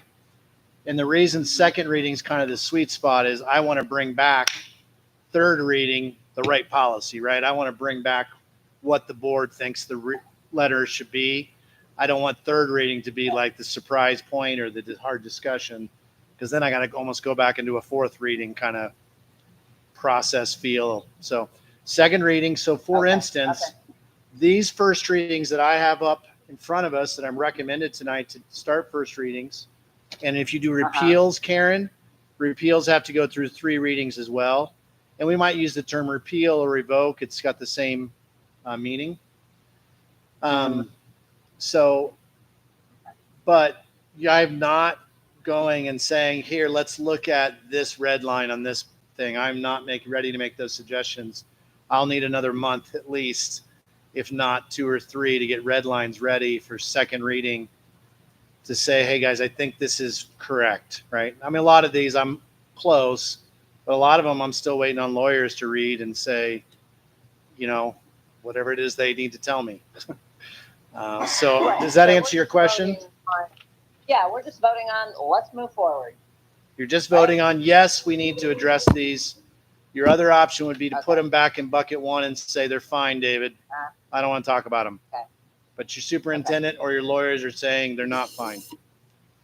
Right. And okay, perfect. Thank you. Yeah, great question. And Karen, if you can hear me, those second readings will be in your board packet. And that's when we discuss them and we tweak them. For example, miniature horses as service animals. They need their rabies shot. Was a big conversation, and we tweak it between second and third, but you'll be able to read those in your board packet at the second reading. Did that make sense, Karen? You know, I can only really hear you, so I was waiting to read the minutes. Aren't you lucky? Can you just tell her what I said, that it'll be in the packet? That's in my ear, but I knew that it was Jody talking, but I didn't know. We are glad you joined the board. We know you had travel arrangements before you ever ran don't for the worry board, about that. so we understand. It'll be good to see you next month. Jody was just clarifying that when we have second readings and a legit red line, it'll be in your board packet, And then right? That's good. And then you can read it and be ready for the meeting. And something that I want to further highlight to my peers and to CBT is that when we are repealing something, that content is not just going away. It's better organized. Is that a good way of explaining it, David? It is. When I get to the colors, let me try and unpack that. Right. So- but just be reassured that we're not cleaving off staff recruiting. If you look further down, we're creating policy or moving it to it where it's more appropriate and more clear for the business office. So when we get to action items, Matt, Jody, there's 2 different kind of motions on the table that have developed. I'm going to let you guys think about how you want to write those. One of you 2 have to say what the motion is, that, you know, whether you're just going to take my recommendation and these are all first reading, or whether, Matt, you want to adjust that recommendation to something else, right? So just queuing you in. I'm going to leave the go to the fourth bucket, and this is how I tried to explain in that one video I sent you last week. These are negotiated policies, so they obviously got to go through CBT. However, I don't see anything that any concerns or anything that needs to be addressed. So for me, leave them alone. Let's roll. There are a few that I've noted. For instance, this association rights one, I don't think it's leaving alone, but it's labeled weird, and I think it should be GBB-E-N. I don't think anything should change the policy. I just think it's named wrong, but that'd be something I'd want to come back to CBT and make sure they don't see that as something significant. So there are a few things in here that I've got like notes for myself. So that's what bucket 4 is, or column 4. So Jody, Matt, comments.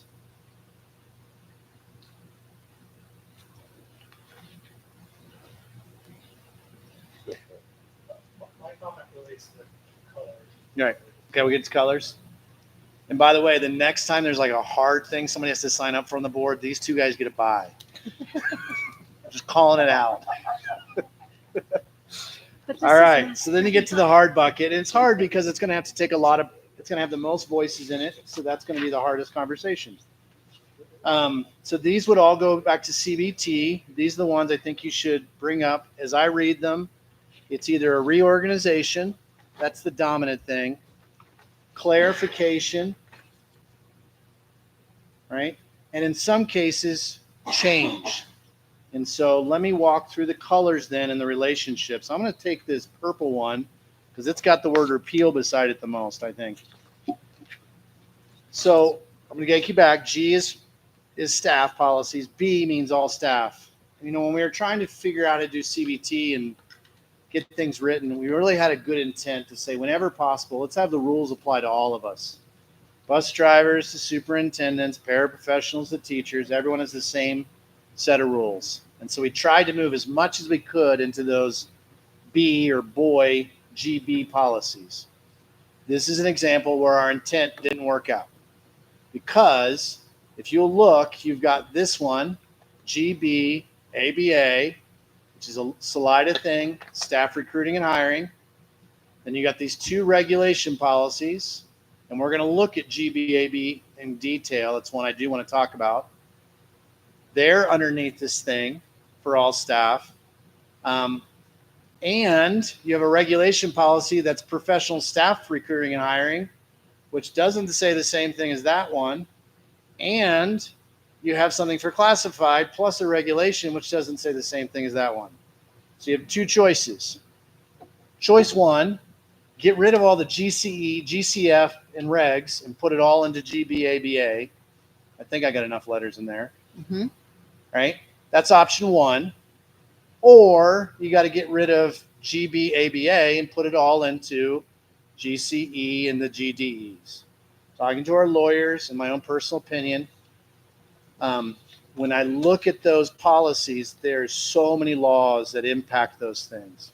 You know, that is where meat of your laws are at, and that's where CASB updates them. And they don't update GBABA; they update them under certified and classified, or professional, licensed, and classified.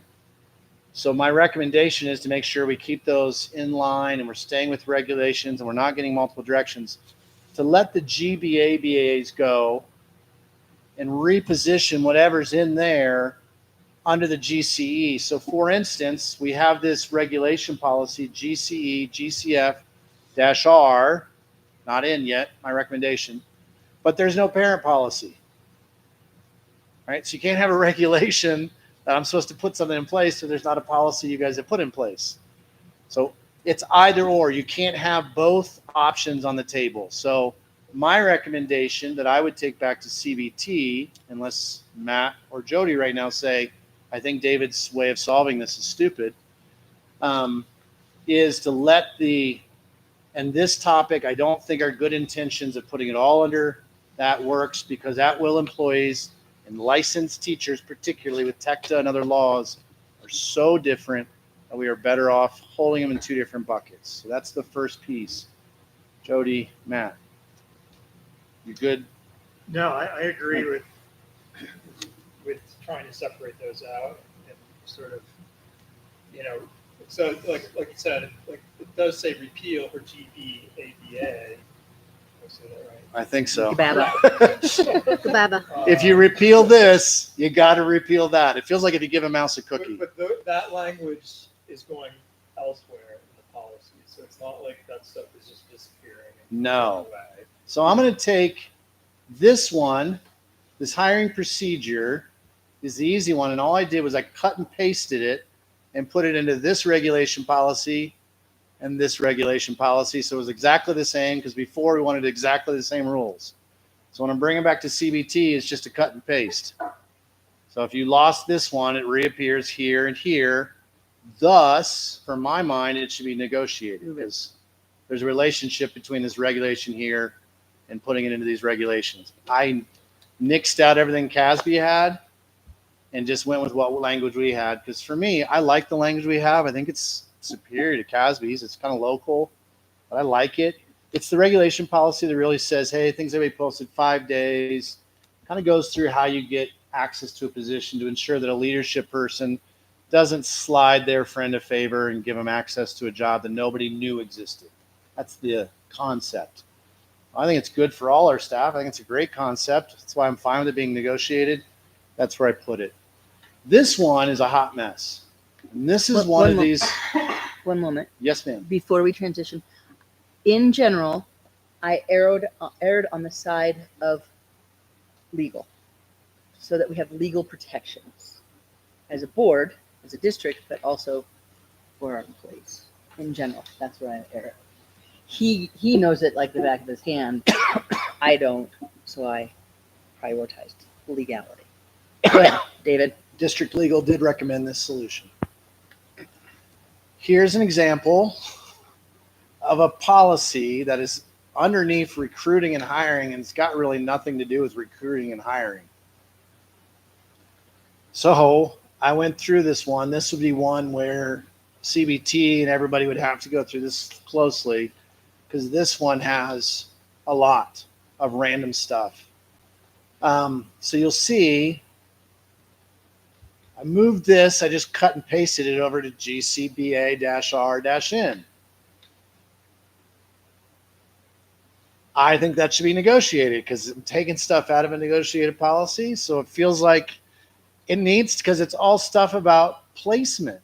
Like when I get hired, where do I get put on the salary schedule? That's what this is about, GCBA. And the regulation policy, if we're going to cut it, where does it fit? It fits under that topic. So you want to make sure everything would be then negotiated. And this is only for certified teachers. This doesn't address classified staff, where that policy was kind of trying to do those things. Another example of why I recommended it. David, sorry to stop you here. Am I doing okay? Yeah, no, you're good. Like this policy specific. Yep. Is this the appropriate time to kind of capture what Jen said and what I think most of this board probably feels of the salary schedule coming in at year 7? Like, is it while here. we're doing this? This is in that policy. We should capture that, Yep. not come back to it. Yep. Let me get to it, and I'm going to get to it. It's a great one. You've got historical money stuff, which made sense at one time. I don't think it makes sense now. Somebody else might. Paychecks are not a negotiable thing. They're in the. I have no idea why they're in this particular policy. That's where we shoved it the day we needed to get it done. It's not the right place. This is an example where I think we can do better for organizational dues. I don't have a place to put this particular thing here, but what it does is it's an example of where our benefits, I don't think, are equitable. David's perspective, David's opinion. It says district will provide a maximum of $50 to defray the cost of, like, a teacher, not classified. It's a professional benefit. If teachers go and join something, not the union, but they go and join National Literacy of America, and there's a due there, if they know this exists and they file the paperwork in appropriate time, they receive this benefit.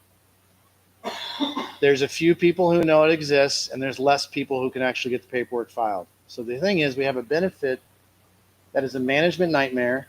and I don't think it gets there. Aaron and I have talked. One idea, nothing to, is to say there's like $3,000 in our budget to this. We're not using this money.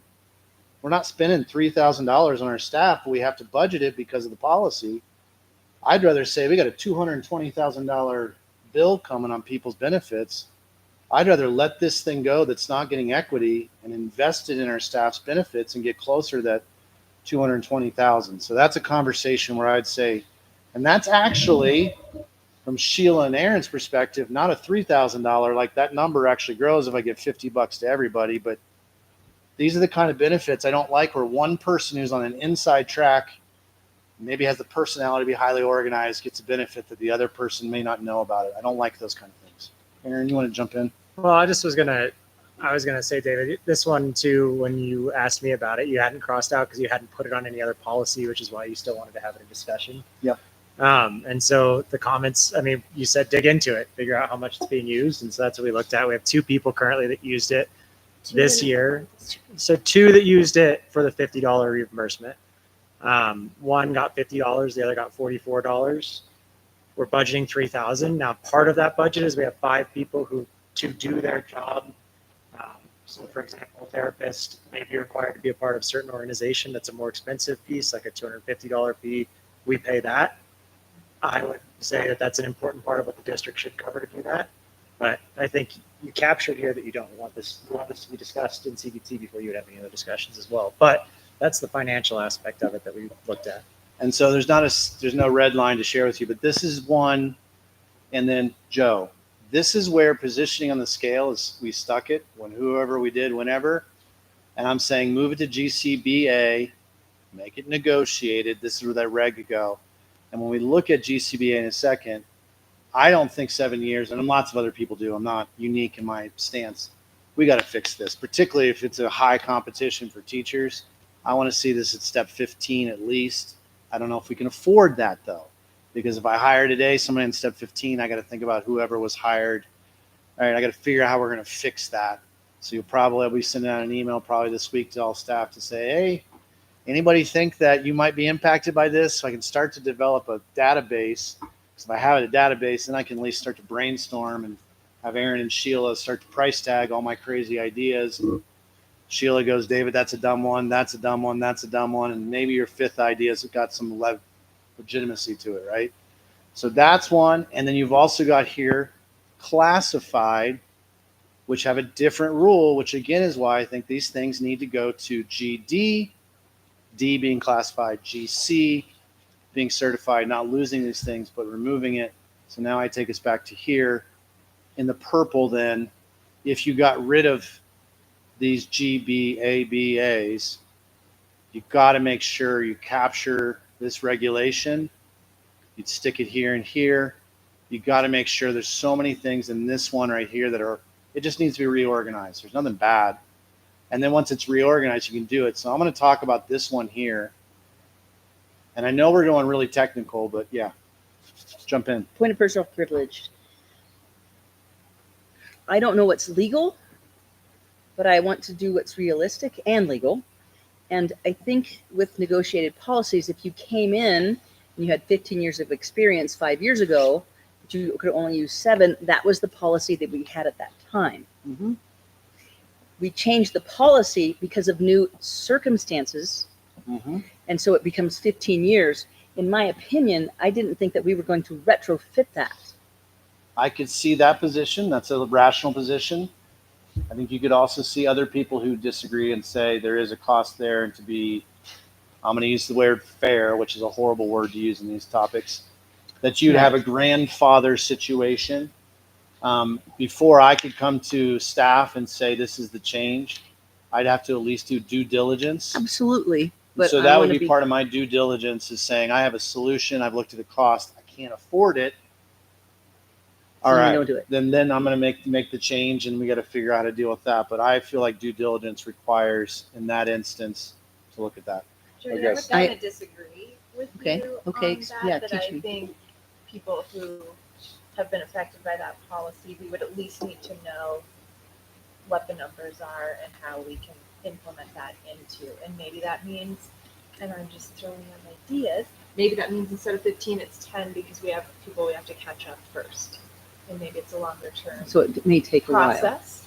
But I wouldn't feel like it would be fair to someone who was hired 3 years ago and wasn't happy by that. For example. And this is where I think negotiations are important. I got to make sure we hear other people's opinions on this one. That was definitely my main question reading through it.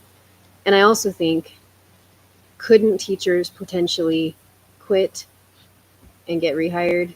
Yep. With their 15 That's years? kind of what I would do. Like we have some rock star teachers who'd be like, really, you're going to keep that rule? So that, Fine, I mean, quit. Can so I get a new job like, back? And I'd be like, okay. well, so that's what I'm saying is like, that's why I would kind of say too, if to me, the grandfathering the people who were affected ideally would make more sense because yeah, if I was a teacher, I'd be like, you hired me at 7, I'm going to quit and hire back at 15.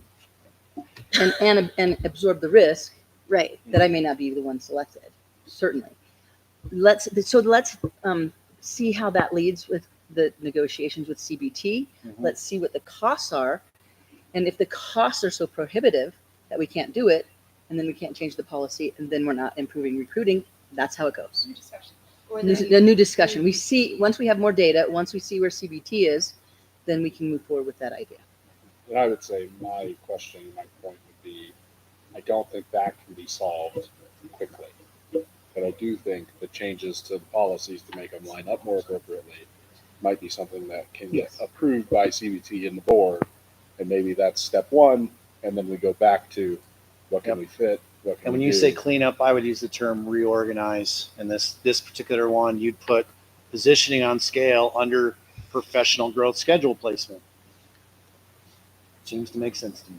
Yeah, and I would, copy But you paste. might have to do a 2-step dance. Yeah, copy paste the existing in so we can, if we all agree that's the best process and step to take, and then we can go back in later if we have to. Yep.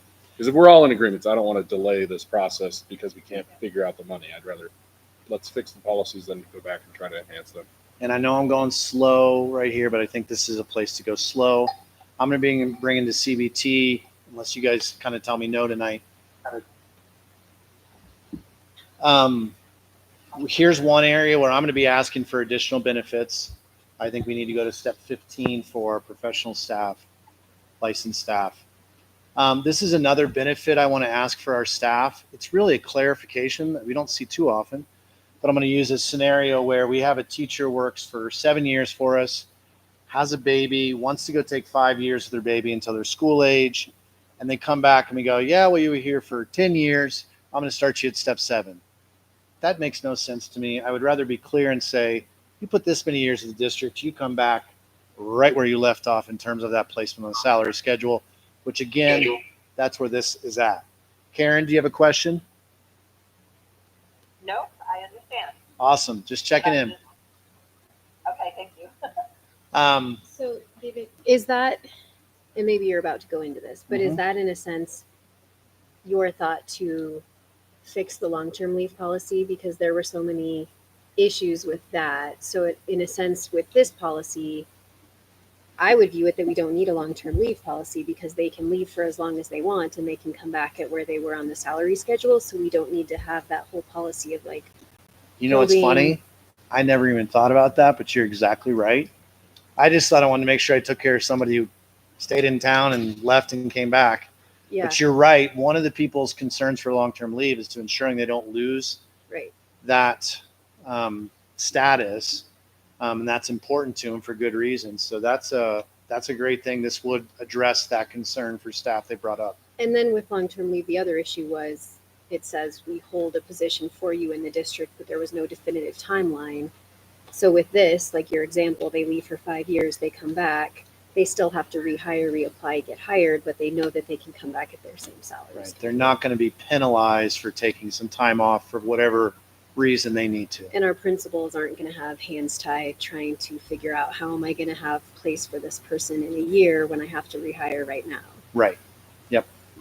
That's a great point. Thank you. I got lucky.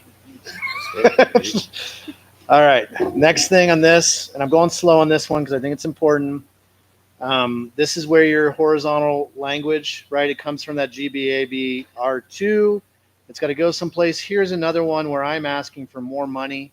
I don't know if I can afford it. But $45 a credit hour is the wrong number to support staff that are doing coursework. It's the wrong number. It's not enough. You know, I'm trying to say like maybe we should use the CMC local numbers because like we have, I'm just use examples. We have lots of like immigrants coming to our town who speak Spanish. Our staff, we're gonna have more need of staff being bilingual. If I have a staff member who's willing to go to CMC, take a Spanish class, I don't want them to have a cost there. I want to cover that. So I'd like to just clue you guys in that I'm arguing for more money on this benefit. So this would be a time if you guys were like, hey, David, that's a dumb idea. I don't agree with you. But if you guys can see what I see, then maybe this $45 a credit hour it's not enough. Do you know what CMC's cost per credit hour 100. is? 100. Mm-hmm. So that'd probably be more. I want to start as $100 a credit hour, and Yeah, if I could get there, then we can talk about next level. I would say I mean, we could have the discussion, but in general, I think we all want to have the best benefits we can possibly have and afford. And if you go back to CBT with $100 in there and we get to the end of the process and we're like, now 60 is what really can be afforded by the district, that I think is what it's going to shake itself out to.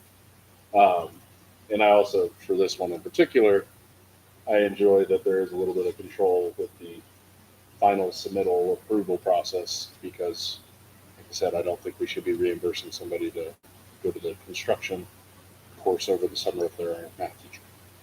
I like it. Makes Extreme sense. example. There's also nothing Right. in here that says Hopefully. there's a service or a service obligation. Like I paid for this class, this course, so you need to make sure you work for another year, or else I'm going to charge you for that. So there's nothing in there. That's something to think about. So that's a big one. But just asking. Here's another one that I think we want to ask. Will's been doing a lot of research on this. We have one person who's nationally board certified. We have had others, and they just let it lapse because there's no financial benefit and it costs them money. And being nationally board certified for a teacher is amazing. And if they're willing to do that, so we were just trying to throw, Will looked at where it's at in terms of all the other districts. So 5% puts us competitive where other people are trying to benefit that, like Boulder Valley School District. I think what you say has 137 nationally board certified teachers. right? So it's a place to try and add another benefit. Right now it's one teacher, so the cost is low, but you could theoretically have an exponential cost there. But if we had 50 nationally board certified teachers, I'd be thrilled. I'd love to put my money there from my perspective. So something else to talk about. Another one, Aaron kind of brought it up there. Some more benefits that I think is worth looking at. Some of our SSPs, and this one's tough, they have to be part of different organizations nationally for their licensure to be maintained. And so this one I'm not sure how to handle. Plus we have SSPs on another salary schedule. But we're trying to look for where else should we be really making sure we take care of staff. Somebody threw this idea up, so it's on the suggestions. Aaron? No, sorry, I turned my mic off. Oh, okay. The next one, we didn't know where to put this. We got clarity. It's on your agenda tonight. Critical shortage. What that is it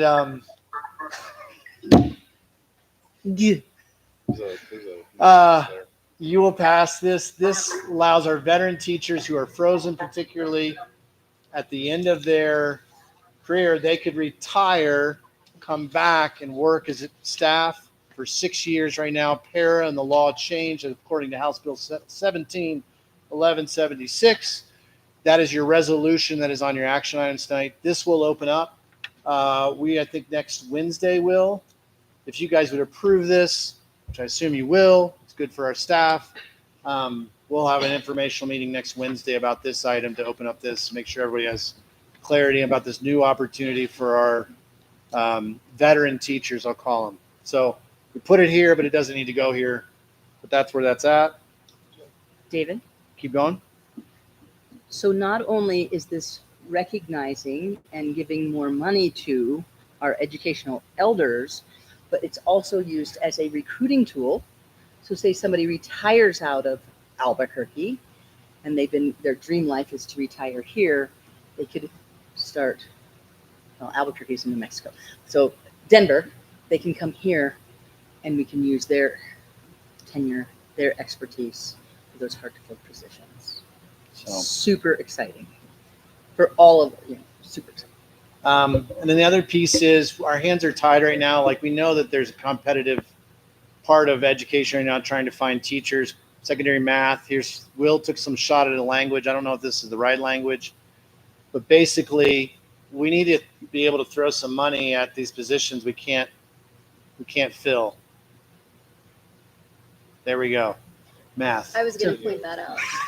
It's So math. It's following- numbers. You know, it's all good if it's not spelled right. So following this logic, if we grandfather people in, then our middle school science, or secondary science, and our secondary math, which is middle school and high school, would retrofit with that bonus as well. If we go with that, grandfathering everybody in. And this is kind of you have some of this authority already. No, No. no way. If I was to say secondary math or math, either one, and I'd say I'm going to give you a signing bonus. A lot of districts will do that, or I'm going to pay you extra every year because you're in this hard to fill position. Like DPS has had this for years. This is not a new thing. Our negotiated policies definitively ties my hands. I couldn't do that without declaring some sort of an emergency that allows me to bypass that. So that's why it's on here. Maybe this isn't the place to put it, but it fits under placement. So that's where we put it. So I'm going to go back to here. So that's this GCBARN. That's why I think it should go over to the negotiating side. You can see how the relationship between the purples are. I'm going to back off now. Purple. Does it make sense, Matt? Jody? I mean, it makes sense to me, but I like the other board members because I spent hours and hours. I mean, I think what you're doing, trying to have organized it, is super helpful. Color coding these things, the track, unify, all policies. Again, splitting out, classify,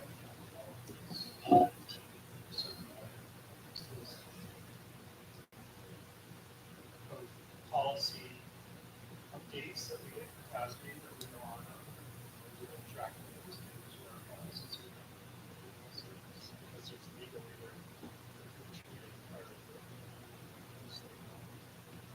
Yeah, I'm good like with the whole process. I think the one piece that I'd be curious about, and I don't know if I want to go into that other spreadsheet, but like how many of these are still being looked at by our legal of like, oh, you need to fix this. A lot. Okay. So I mean, that's why the process is. Yeah, it's that's why there's no way I'm going to have red lines ready by next month for you to do a second reading. Yeah. Plus, if you got to go through a CBT and them to have time to digest and take it to other lawyers that they might want to access. Right, there's a process there. So Joe, blue is serious legal vulnerabilities and legal work. I'm going to jump to blue if I can, Matt, Jody. Before you do, Yep.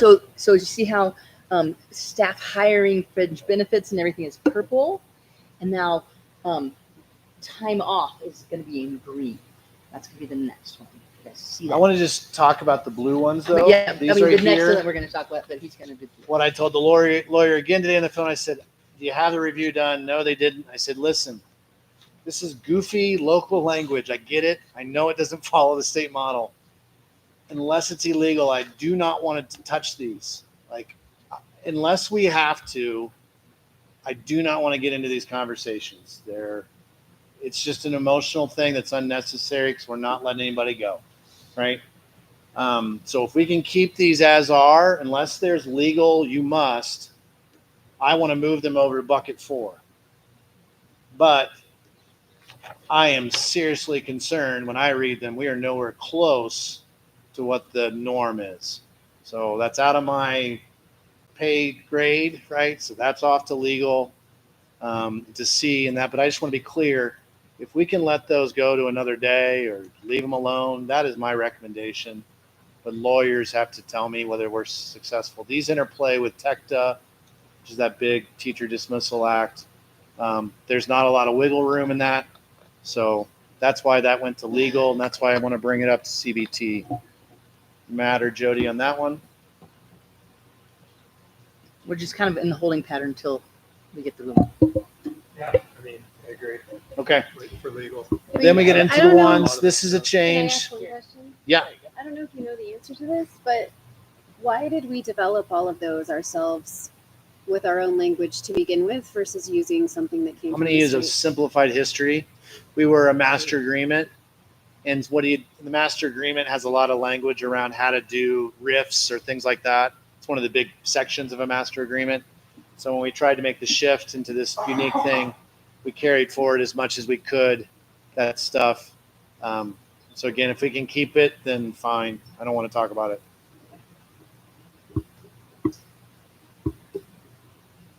You good? Okay. Trying to pick up speed. Am I doing okay? Okay. I got to grab some off my desk.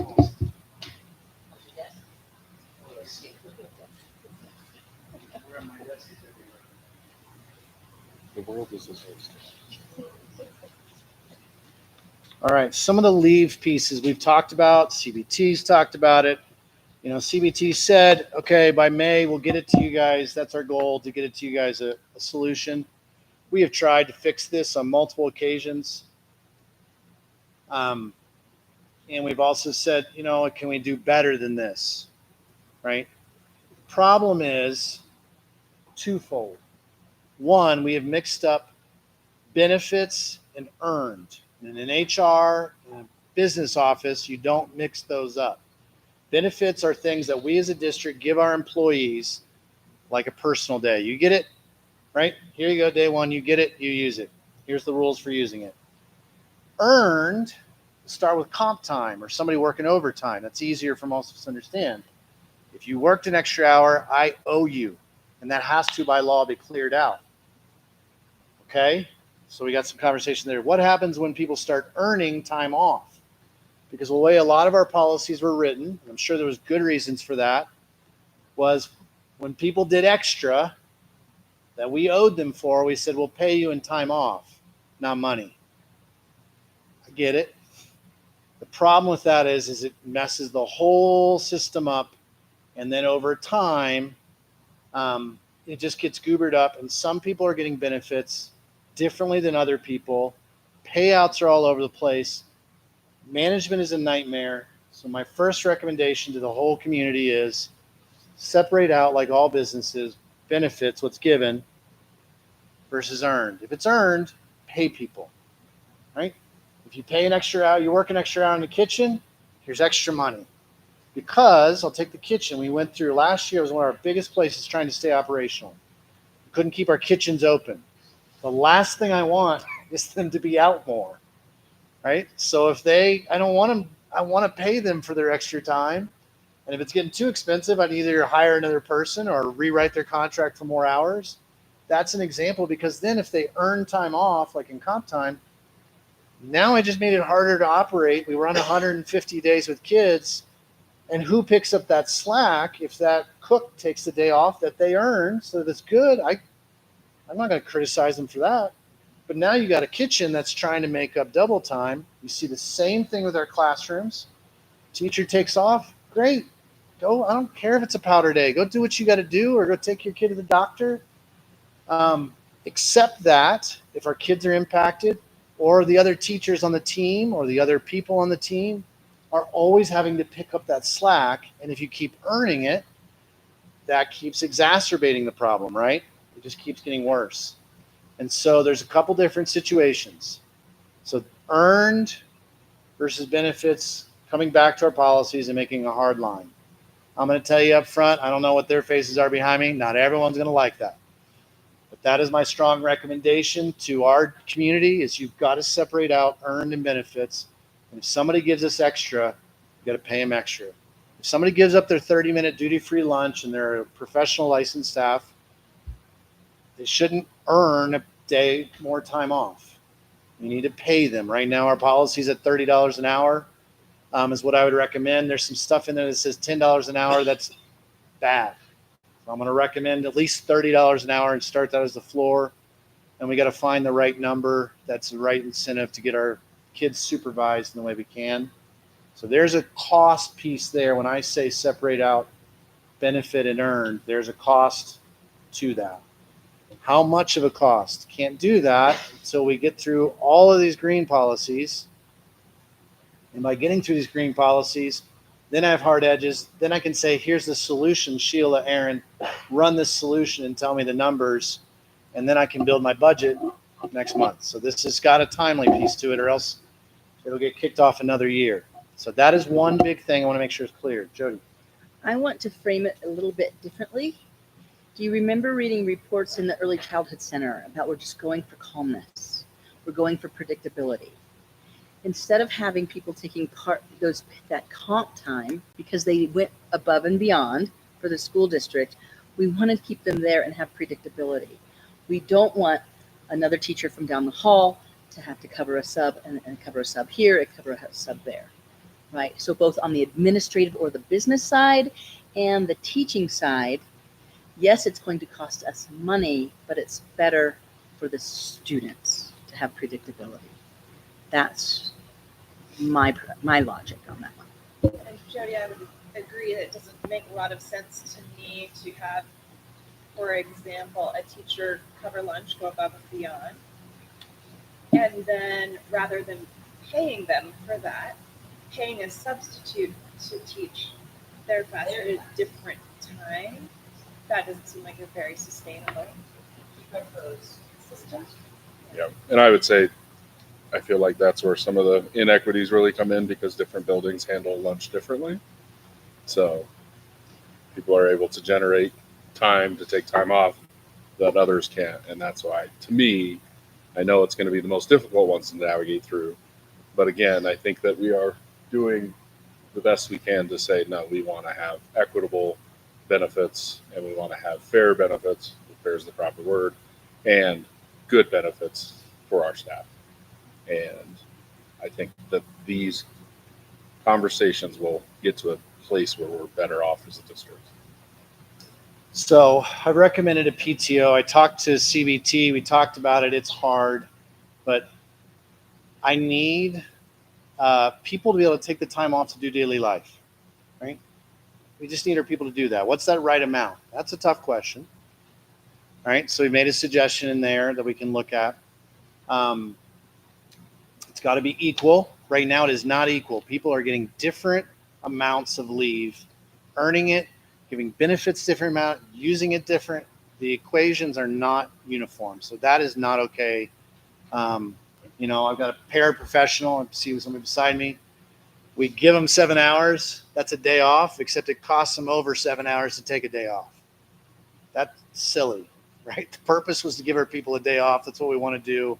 We just need to clean that stuff up. If you went for this, the other reason for a PTO, which lots of people have done, is I don't want to know why you needed the day off. You need time off to do your daily life because most HR policies don't let you ask that question. What I do have to have that we don't have currently is a way to say no, right? I have to say there's too many people out. That could be a combination of coaching, sickness, and whatever. We've had lots of staff. We have a blackout policy. It's miserable to put in place. It's not good. But we have to have a blackout policy to make sure we can open up the doors. So this is attempts to try and deal with those different things to say, here's your time off. It's a benefit. Take it. We tried to look and say, what if we didn't accrue? We did that research in the fall. Thanks to Aaron for doing that. The answer is it doesn't pay. So we just cut and paste the accrual as it is over into the new one. So Matt and Jody had some comments on that one, I think. Currently, you can accrue 630 hours, which is about 73 days if you take the teacher's thing out of 156 days. And that accrual is necessary for a catastrophic event, right? That's the point. Like if you don't use your PTO, you store it up, you accrue it, there has to also be a payout. So we just cut and pasted the old payout, whether that's good or bad. I just needed to know, yes, accrue, yes, payout, because there has to be a reason to not do it. So we wrote language into that piece. 630 is a lot, and I think both Matt and Jody had comments on that. So this is, we need to screw our courage to the sticking post, because this is where we're saying we recommend decreasing the days that you can take off so that we can afford this for everyone. And then also, this is where we are decreasing accrual. Having half of a year's worth of accrual for a catastrophic event, when there's other things that you can fall back on, seems excessive. Not that you're not worthy, just seems excessive. I was thinking a quarter of a year might be more reasonable, and it increases the likelihood that we can implement this. So those are the two biggies right there. Those are the big kahuna changes. And I don't want to just say Jody and Matt have thoughts on them. No. I want to say my thoughts because it's fair to discuss them. Yeah, I think this is going to be one of the harder ones for sure, as David alluded to, in terms of figuring out how to switch this and make it better, consistent, better for the students. They can have that consistency, but also fair to staff. To me, the PTO system just seems like a better way to handle everything. I don't know that we need to separate out sick leave and vacation leave. I know a lot of businesses don't do that anymore. I mean, I dare say the majority of businesses don't do that. Because frankly, I don't care if you go up to Monarch and take a powder day, and it's a great time, as long as it doesn't disrupt the staff and or the system operations. Don't call the district and say you're sick and so you go to Monarch because you have to use your sick time or reserve your vacation time. It's your time.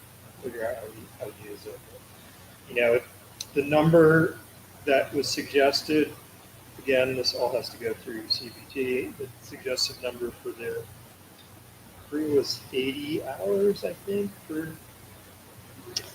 I rewrote it because this is a good example, and this one's tough. Not the accrued. I'm talking about the what's given. what's given. All right, this is where it's tough because if you use it for all people, the B policy, right? Nobody gets the same classified and certified. No one works the same work weeks, right? And this is where if I just say the facts, someone will think I don't respect them. It's not the case. So our teachers are scheduled 32 hours a week for student supervision. Your cooks are 27 hours. I'm looking at Sheila or Aaron, 28 hours. Your bus drivers are 12 hours a week. Your paraprofessionals would be 32 hours a week, 31 hours a week. So we can't just put 80 hours because that would be really different for a bus driver versus what you're given as licensed staff member. So we wrote it as 2 weeks. Now the lawyers at 3:30 sent me a new policy that was nothing but blood and red pen. So now it'll take me time to do it back. But that was the goal, is to say everyone gets 2 weeks. It's a standard around the world, 2 weeks, right? They're 2 weeks. Now, I think that's a reduction in benefits from some people's perspective. That's going to be, some people are going to disagree with that. But I need a starting point to say everybody gets 2 weeks. That's equal. So if you're a bus driver, that means 24 hours you get off, right? And we're going to have to account for it in hours for that piece. And we've also put language in there that would limit people to just take like a half hour off. And some people are going to find that as a loss in benefits, so that'll be a hard conversation. But I can't go find a sub for an hour.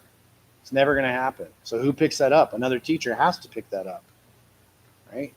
That's where we got to talk about. I don't want to see that. I want our teachers to have their lunches and their prep periods. It's the reason we give them in their contracts. It's good stuff. How can we build a system to ensure that that's there, and then really look at the cost of doing business and ensuring that we've budgeted to do business and take care of people? So there's language in there that I don't know that everyone would agree with, but that's starting to try and say, fine, what is something we could agree with that is fair and equitable? So I'm not sure if I jumped off your idea or extended it. I mean, I can kind of segue a little bit to the accrual. My concerns there, where it's, how do you shift to a new system and protect people that were under the old system. That's the tricky part for me, because I do think a massive shift where you tell existing employees, hey, we're not letting you accrue this anymore, or somebody's been maybe using that as sort of a way to theoretically augment their retirement, that to me would be really unfair for that person in that situation where it's such a radical transformation of benefits. So Absolutely. that I don't. So to me, it's how do you? I think you got to have a system where you protect people with the whatever was accruing under the old system, and then for new hires, and this may be an accounting business nightmare to administer, but for new hires, they no longer are allowed to accrue Or the a accrual. certain amount of leave. I don't know what that number is, but I do think 630 is too high. Right. And I think that once we get agreement with CBT on whatever the issues are, then we let our business office professionals figure it out. And it has to be simpler than what we're doing now. Yeah. It will be more equitable, and it will be fair and consistent, financially viable and sustainable, and then let the business office. Like if you've been accruing, that's the carryover hours, which is Normally, I would say for catastrophic events is the Right. intent. right. We're not changing the payout for those at retirement, but we can figure that out. Let's get agreement first, and then figure that out. Yeah, and I think that there are. I agree that the accrual's a lot. I think I get 240, and then kind of it shifts. So that's a different, obviously a different environment, but also different contract days, if you will. But I think the component to me is I don't know how many people would be over this accrued hour piece. If there's potential to consider a payout to kind of give them some equity piece there. But I agree. I think we have it a little too high. I would like to figure out a way to what is that as an appropriate amount that we are helping cover catastrophic events, and or are there things that we can go out to kind of purchase? I know we talked about like the We've checked into policy. that. Going out and buying a policy for people for catastrophic events is not a good option. Not even that blanket policy. No, the gets it. cost to it, and then the actual benefit. The cost is too high, and the benefit is too low, so it loses on both accounts. Well, and I think we also discussed the family Colorado. Right, that's what I was just stuff, gonna- I was and gonna don't bring know if into that this. comes back into play of maybe being an appropriate thing. We as a state have this new paid leave for catastrophic events. We as a district declined to participate. However, faculty and staff can participate on their own. They have to be educated to know how to do that in advance, for certainly. And that is basically the state not taking away, but addressing that catastrophic need and fear that we have as a board and individuals have in their individual lives. So family, we'd have to educate them that they'd have to invest themselves. This just was explained at 3:30, so that they know they can do that. So maybe they wouldn't live in fear about that accrual, because if they had something, if they got cancer and they were gone for 6 months, they would still be paid, not at 100%, but at a very significant rate through our state's benefits versus their own individual benefit. I or should the board. probably know this, but why did we as a district opt out? Will, do you want to take that, or Sheila, or you want me to? There was a cost, we opted out, there was a cost to it for businesses to opt out. A lot of the businesses, school districts opted out. Businesses that opted in didn't always offer the benefit in the first place. It's a 12-week benefit, and there's a calculator. It's based on your income. But any individual can opt in. You pay into it, And then when you use it, you get a percentage of your salary back out of it. So we as a district would have to pay. We as a district would have had a cost to us as well. We opted out because our benefits are more than what they would have gotten with family. They met the requirements of more than what family would offer. So we could have Yeah, switched. I mean, that might be something we need to explore, pre-explore, or. I think there's a way we can get people to enroll in it. So I asked the lawyers about that today. I said, I don't find family anywhere in our policies. I said, you need to give me some input. Feels like it needs to be in there as clarity, or is it because we opted out and we're okay? So I asked that question of legal today to get some feedback on that piece. So Yeah, and maybe the accrual for the long-term catastrophic event is appropriate. I don't know where long-term leave plays into that and how you manage the appropriateness of when people are gone and all of those things. But I do think that if we have, and I think I saw it in the policy, of there's an accrual amount and then there's a maximum payout amount. Did I read that correctly? there's not a maximum payout amount. It goes to like if you've been here for 20 years, it's the one we currently have, then you go to a basic daily rate, I'll call it. The thing we tried to make sure clear is have a great teacher, they got 630 hours, they work another year. What happens to those extra hours? You're going to have to pay them, right? Or else they're going to say there's no reason to come to work. So there's going to be a payout on the end of whatever you've accrued, but there's also wherever you set the max, we need our people, our kids need our people, our teams need each other. So you're going to have to put money on the table in order to do that piece. So that's how we tried to write the original concept to get conversations going. So even if you set an accrual lower, what happens when somebody gets to make it 400? What's at 401 the next year? You have a cost there, or else the employee would be smart in saying, I'm not going to come to work. I'm going to stay home and be paid. You've got to have some sort of carrot, and we have so many great staff who do that all the time. So that's part of what this was, to try and address that. It's not just once you say you're having accrual, what happens when you hit the max, you're going to have some sort of way to pay those people that's the right amount. Plus, what do you do when they cash out? So we just carried forward the cash out the way it was. Right or wrong, it is what it is. It's not the most important thing to me. Important thing is equity. Important thing is clarity. And then if we want to come back later, I'm going to recommend to you guys, then you'd come back later and look at that. But it's a complicated one. Now, one more thing about catastrophic incidents is that there was a sick leave bank. It's not being managed. It's unruly. And we are recommending if something happens on a case-by-case basis, we send out and we ask, would you like to contribute? And there's there's boundaries and parameters for it. Would you like to contribute a day for their catastrophic situation? So if you think about it, depending on what it is and who they are and where their health insurance comes from, they can use their accrued and their paid time off. They can use the sick bank, right? They could also leave the district with the comfort of knowing when they apply for a job again, they can re-enter at the exact same place that they were. So we're trying to think of those worst case scenarios because they happen.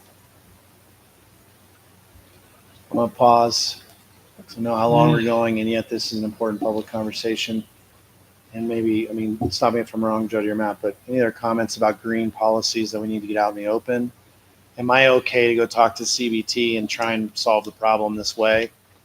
Or people like, no, David, don't go down that road. Go ahead. Can I just throw a couple other things in? I think this policy has been a nightmare for the two of us. I think the board asked us over the past 3 months of board meetings to try to figure out solutions to this. And the two of us sitting in a room talking about this potential solution don't agree on everything in here.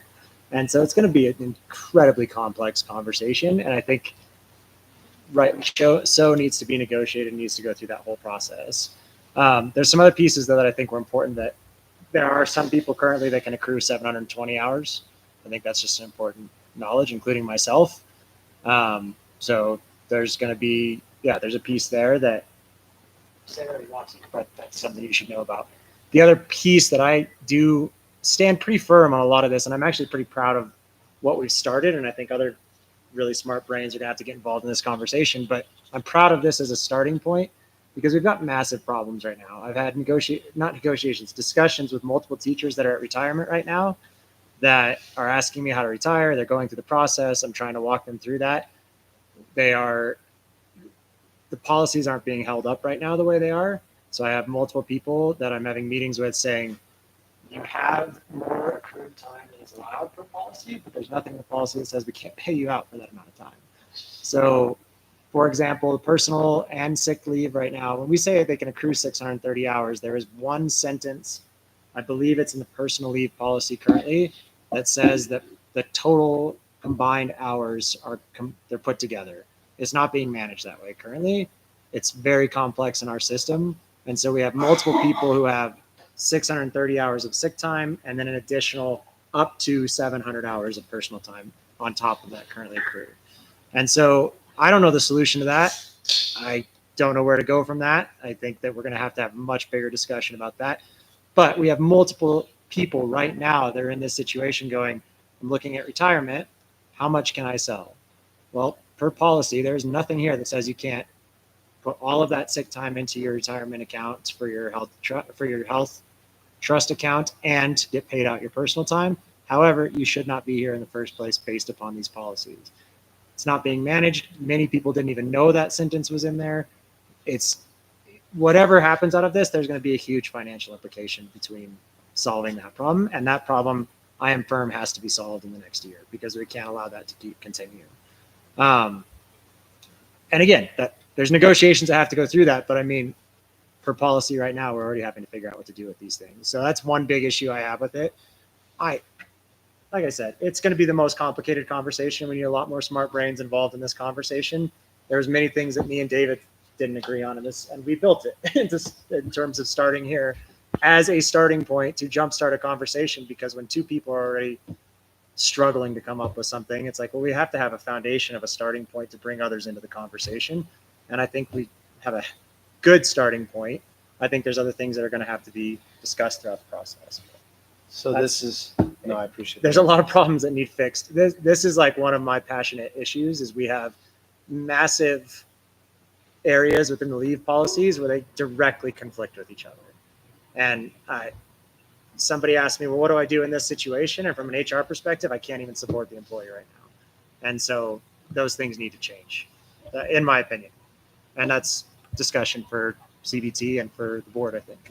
So here's what I would say. Green policies, recommended PTO as a foundational thing to then try and solve the other ones. You cannot get a stronger recommendation from your staff to say the status quo is not acceptable. If you want peace, have the status quo and then leave your staff in the business office to try and figure out how to bring peace to things that aren't sure. So I just want to be clear, trying to not just say change the status quo, trying to come with a solution. I think we have a solution in place. And so the ones that say repeal in green, you'd let those go because they're being dressed in that PTO policy or that sick leave bank adjustment. So that's why they're in green. They're all related to one another. And if you have PTO, for instance, short-term leave is not something you need to talk about. If you don't do PTO, then yeah, you got to figure out the other pieces. I think the most important thing I want you guys to hear, though, is I want your support. This is your chance to tell me I'm wrong. If you want peace, short term, you tell me maintain the status quo. That's probably going to get you the least amount of people in the boardroom. If you want correctness and quality in terms of management and everything else, we cannot give you a stronger recommendation than it has to be improved. And I'm open to other solutions, but this is the one we're bringing to the table. David, I want to add that we're at the point where we will have to cut staff members to pay for the benefit of other staff members, let alone adding new employees for new needs. Yeah, I would say, I mean, in my opinion, the status quo is obviously not acceptable or sustainable, more importantly. And so we have partners that we have to come together with and find solutions because we don't want to leave this to a board in 5 years who suddenly as Jody said, is sacrificing staff for benefits. Yep, I would agree. I think we set out as a board and told you to kind of dive into this because we saw the issues with it, and we knew that we'd cross this Rubicon of getting through these G policies and the negotiated ones and kind of that CBT process. And I think we said our comments earlier about our frustrations with kind of how the conversations have gone this week with CBT. I hope that we can move past that and you can have effective meetings the next 2 weeks. I think that's when they're scheduled to do that, because I do also think that there's a great deal of time in this and a great deal of David's and Aaron's and Sheila's and Will's and everybody else. And so we have to have effective meetings. And so I'm probably pretty glad that we had those conversations earlier just to lay everything out on the table. Things need to change so we can be more equitable for all of our staff, financially sustainable, all the things. So I'm in full support of it. I know it's going to be difficult conversations, but I think we're ready for them as a board, and I hope CBT and staff are ready for them and understanding that, as we all said tonight, this is not something as like a pull the wool over eyes and trying to do things behind the curtains, but providing good benefits for staff that we want to retain and recruit and everything else.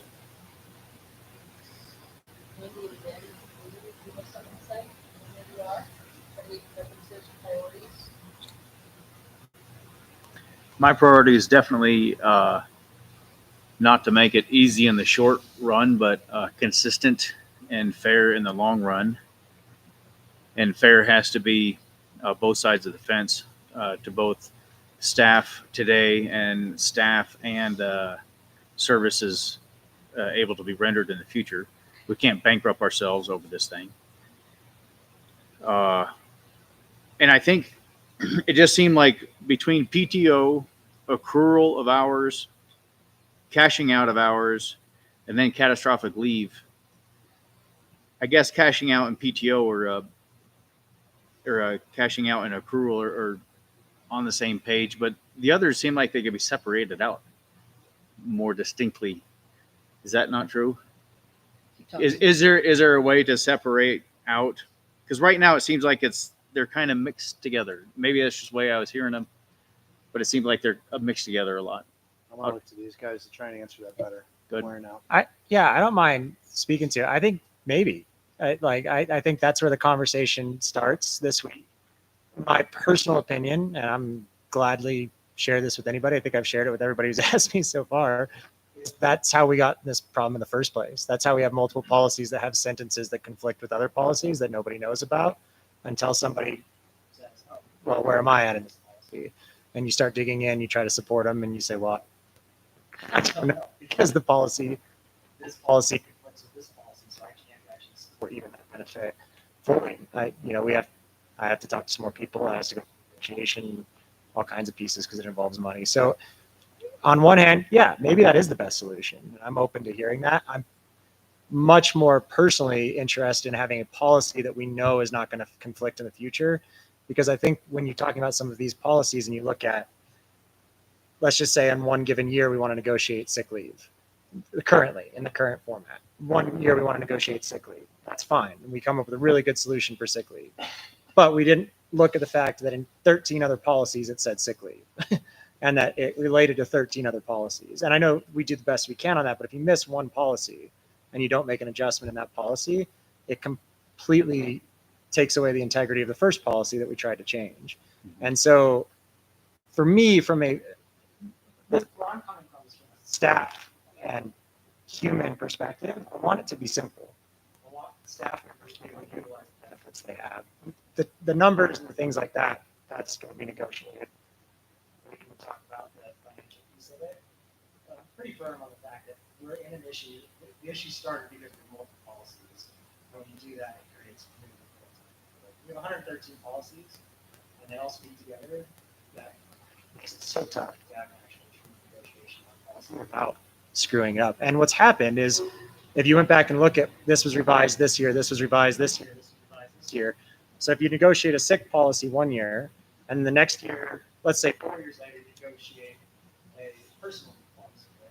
And all of a sudden, you didn't address the sick leave policy in that personal leave, but now you're not looking back at the sick leave policy that you've already negotiated.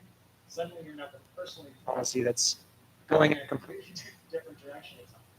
And so that's just an example. It's not a perfect example. It's happened multiple times, these policies. So you get to a place because you have 7, 8 policies that are all similar, but you've negotiated them at different times and corrected them in both spaces at different times. They're actually speaking very different languages. And I think that's why I'm much more supportive of let's find a way to at least get it into one place. I don't care if the policy is 20 pages long, but let's negotiate one policy and make sure we fix one policy. But I understand your thinking, and I'm we'd end up in the situation we're in now if we did that.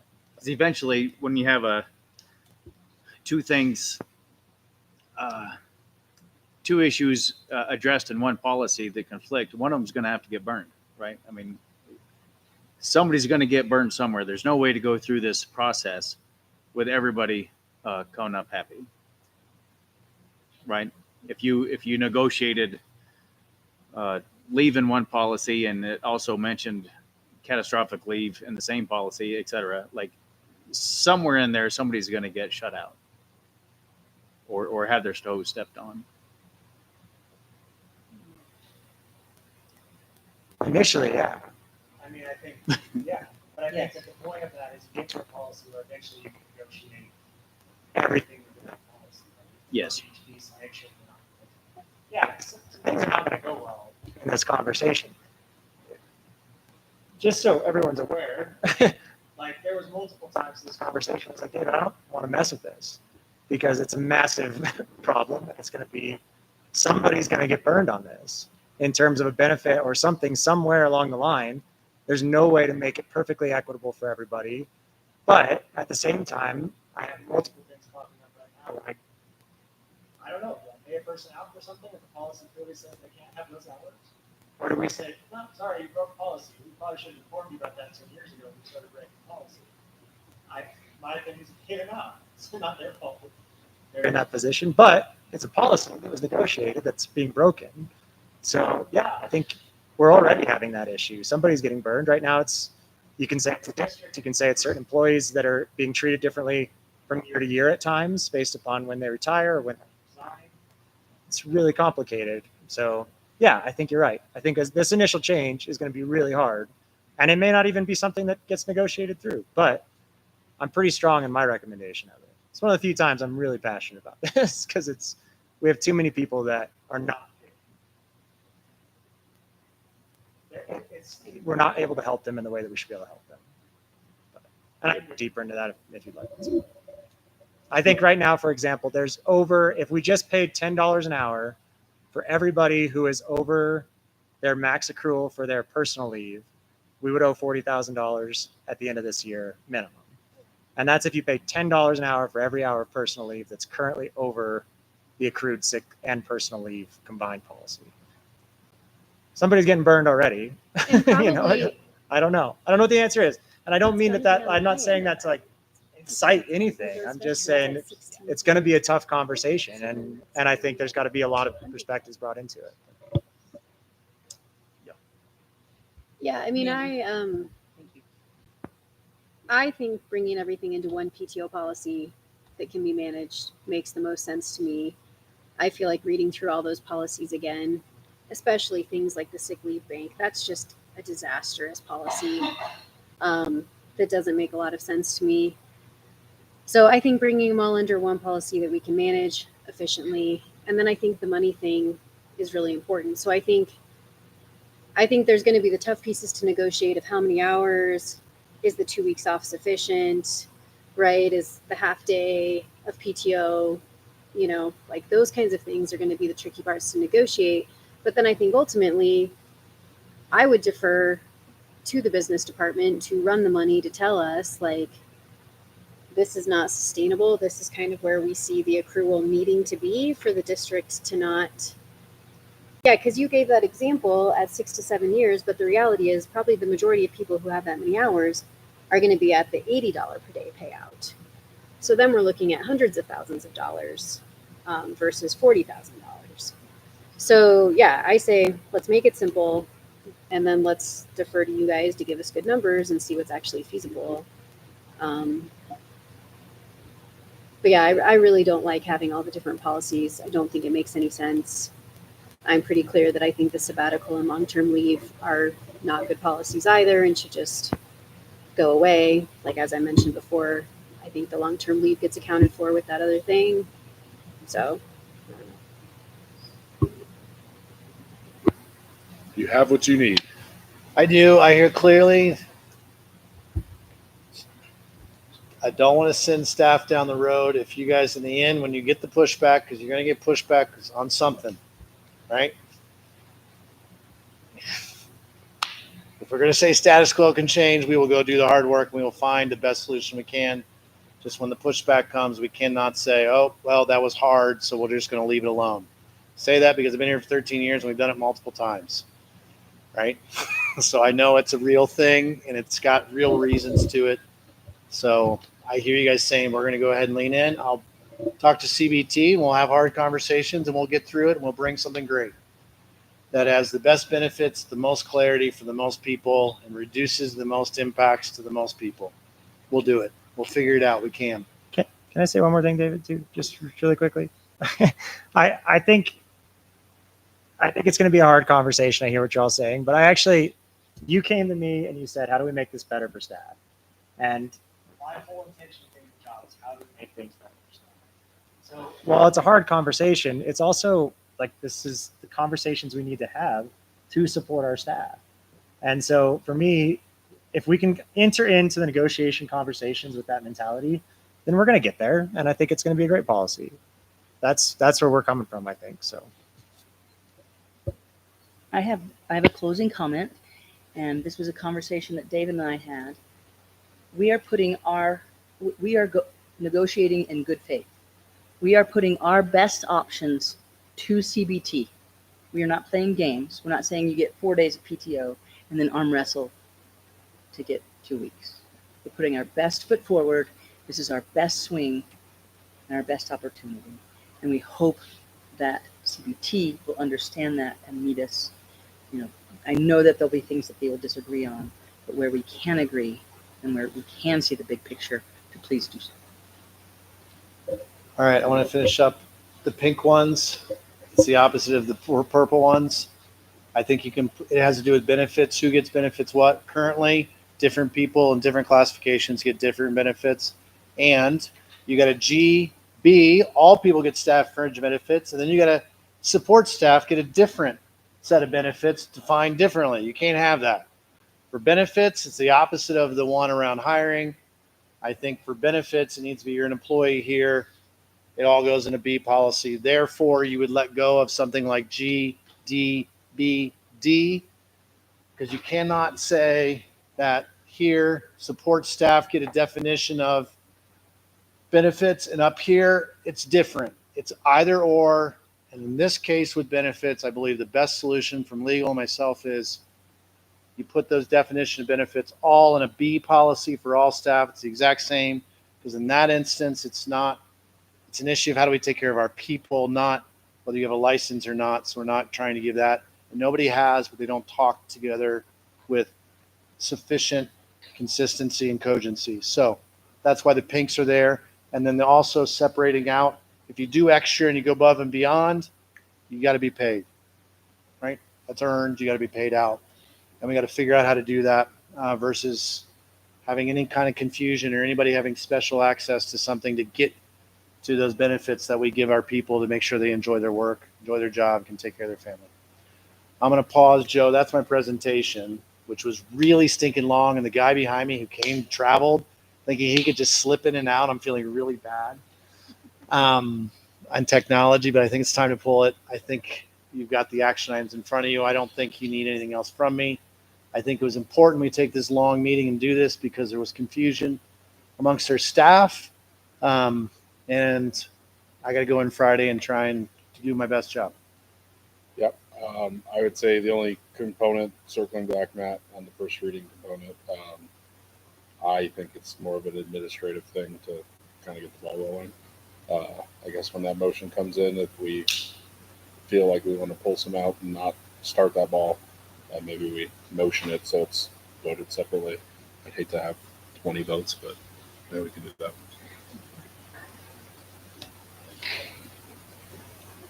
Do we need a break? Okay, 5-ish minutes, 9:20. Josh, you're tee yourself up. Go team.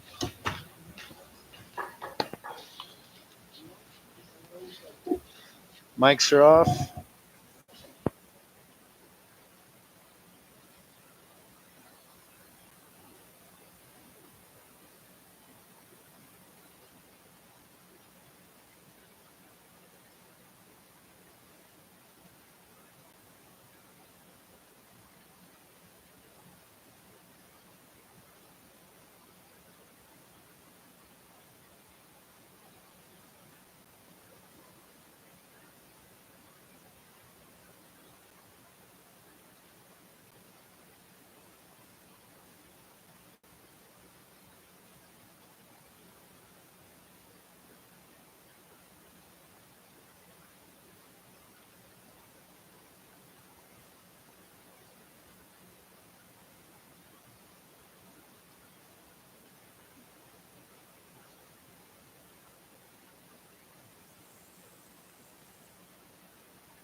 Back. Set the tone. All right, we're back. Are we back live, Josh? Where's our? You got it up there, Karen, with you. I'm assuming we're just turning it straight over to Josh for tech and safety, or do you need to give an intro?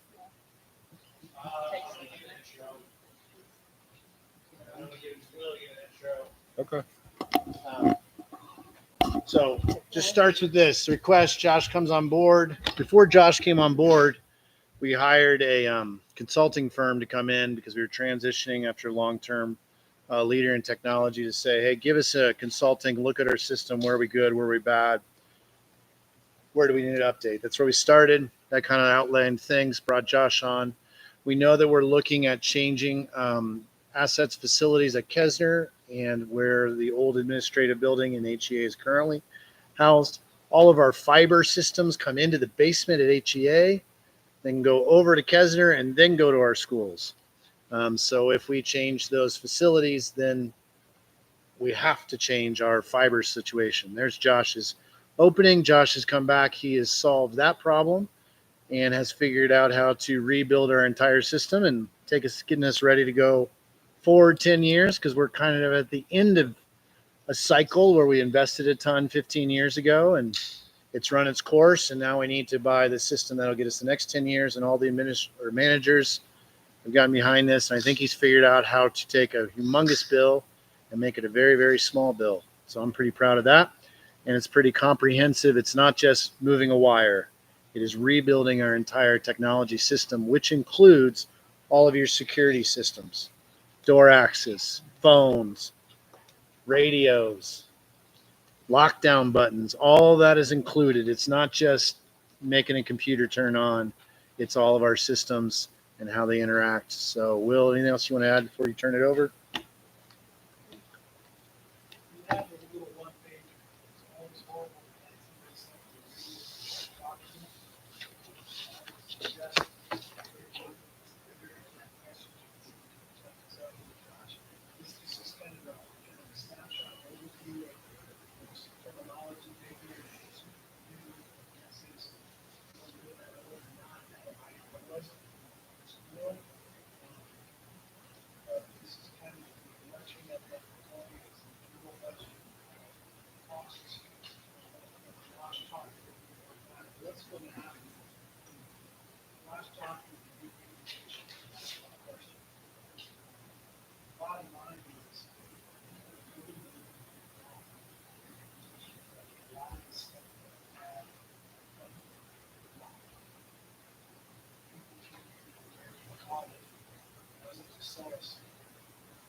Awesome. Hi, guys. I am Josh Buckberg. I've been here since August, and I am coming over from a company called Lumen, which you may know as CenturyLink, and before that, I was with a company called Level 3, which is a kind of big backbone internet provider to the world, essentially. And so when I came in here, we had the review. I have 3 kids. I have a first grader, a second grader, and my youngest will be in kindergarten next year. So I'm here to stay. And I really like this job so far. I think teachers that are sort of my direct customers have been fantastic to work with. And I think everybody I've come across in the district is here because they want to and because they care. And it's just been so reassuring for me in my career to know that I'm in a place where people care about what they're doing, and it makes everything go a lot smoother. And so I think Will alluded to one of the issues that we have, and that is just the architecture of the network as a whole. So that YouTube stream that is now going out of a box upstairs here, is connecting somewhere in the internet and peering and it's going back down to the bottom of HEA, going through some of our systems and filters, and then it is now then going back out to the internet at large. That is not a very good traffic path for packets and ones and zeros. The less hops, the better. And as we kind of go into the next phase of where AI is going to kind of take tech as a whole, it's not going to be good enough to deliver the kind of content that our kids are going to need to learn about the world at large. They are not going to enter a world that is less connected than it is today. And so we need to be able to prepare for that and provide them the kind of opportunities and experiences that is going to prepare them to go get a job in the real world, hopefully, someday. So I think going back to sort of the big issue, which is sort of the network design, if HEA and Kestner goes away, you're facing a big restructuring either way. There's a couple ways to go about it. The dark fiber that we propose is the most efficient and cost-effective way to get ones and zeros to where they need to go. And so I don't know if you guys have kind of specific questions about that, but I'm gonna pause and we're keeping Let me try maybe package it. He's labeling it under 4 phases is how he's been trying to help me understand this. And Aaron, Sheila, and Will have all been trying to help me catch up to speed, put it on our capital wish list, right? 4 phases. The first phase is what you're approving tonight, but it really all talks to one another. The first phase is just taking the fiber out of HEA and Kestner and getting our own fiber that connects all of our buildings. That, if you approve that in action, what that does is he's got it set up through E-rate and all the various different contracts that it will be a cost of nothing in terms of capital because his budget by the what's being saved, what's being moved around will actually absorb that cost and go through that. There is some equipment he has to buy, but his budget, annual operating budget, can cover phase 1. What did I say incorrectly, team? Nothing, but you need to tell them the total cost that may have to be JE per the GASB rules that they just passed for leased tech. Tell him that answer. It's a great thing to say. 501,000. We will get the E-rate discount of 60%, which will actually cost us 201. But we're going to have to book that journal entry on our books as a liability because it's a 10-year payout. So basically, for over 10 years, we pay a lease.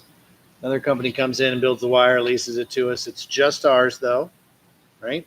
If we wanted to, we could sublease it out to another organization, but it's just us on our own fiber. They put in, and then after 10 years, we have contract rights to continue that. But we're not being responsible for those things another company is. So to me, that's a win because we were thinking that would be probably $200,000 in capital wish list. And we don't figure out how to put it in our 10-year operating budget. So we're not dropping a bunch of money. We figured out how to make it all work. Yeah, can I just? Will that startle our ending fund balance though? Because we have to put it on that first year for 10 years. No. It'll show in your net position as a liability. So Okay, that's what I need. Yeah.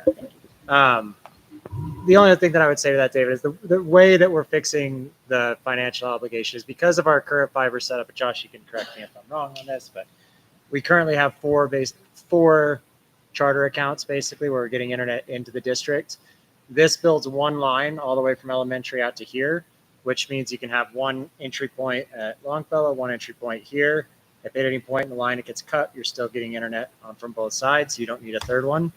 So we save an internet connection from charter, which is how we save that money to put this into the budget, basically. So it's a wash, but we're still going to spend the money. The budget's not going to change, but you're not approving any cap project, if that makes sense. And it's better redundancy for your internet. So, I mean, in essence, 15 years of technology is amazing that it's still in use.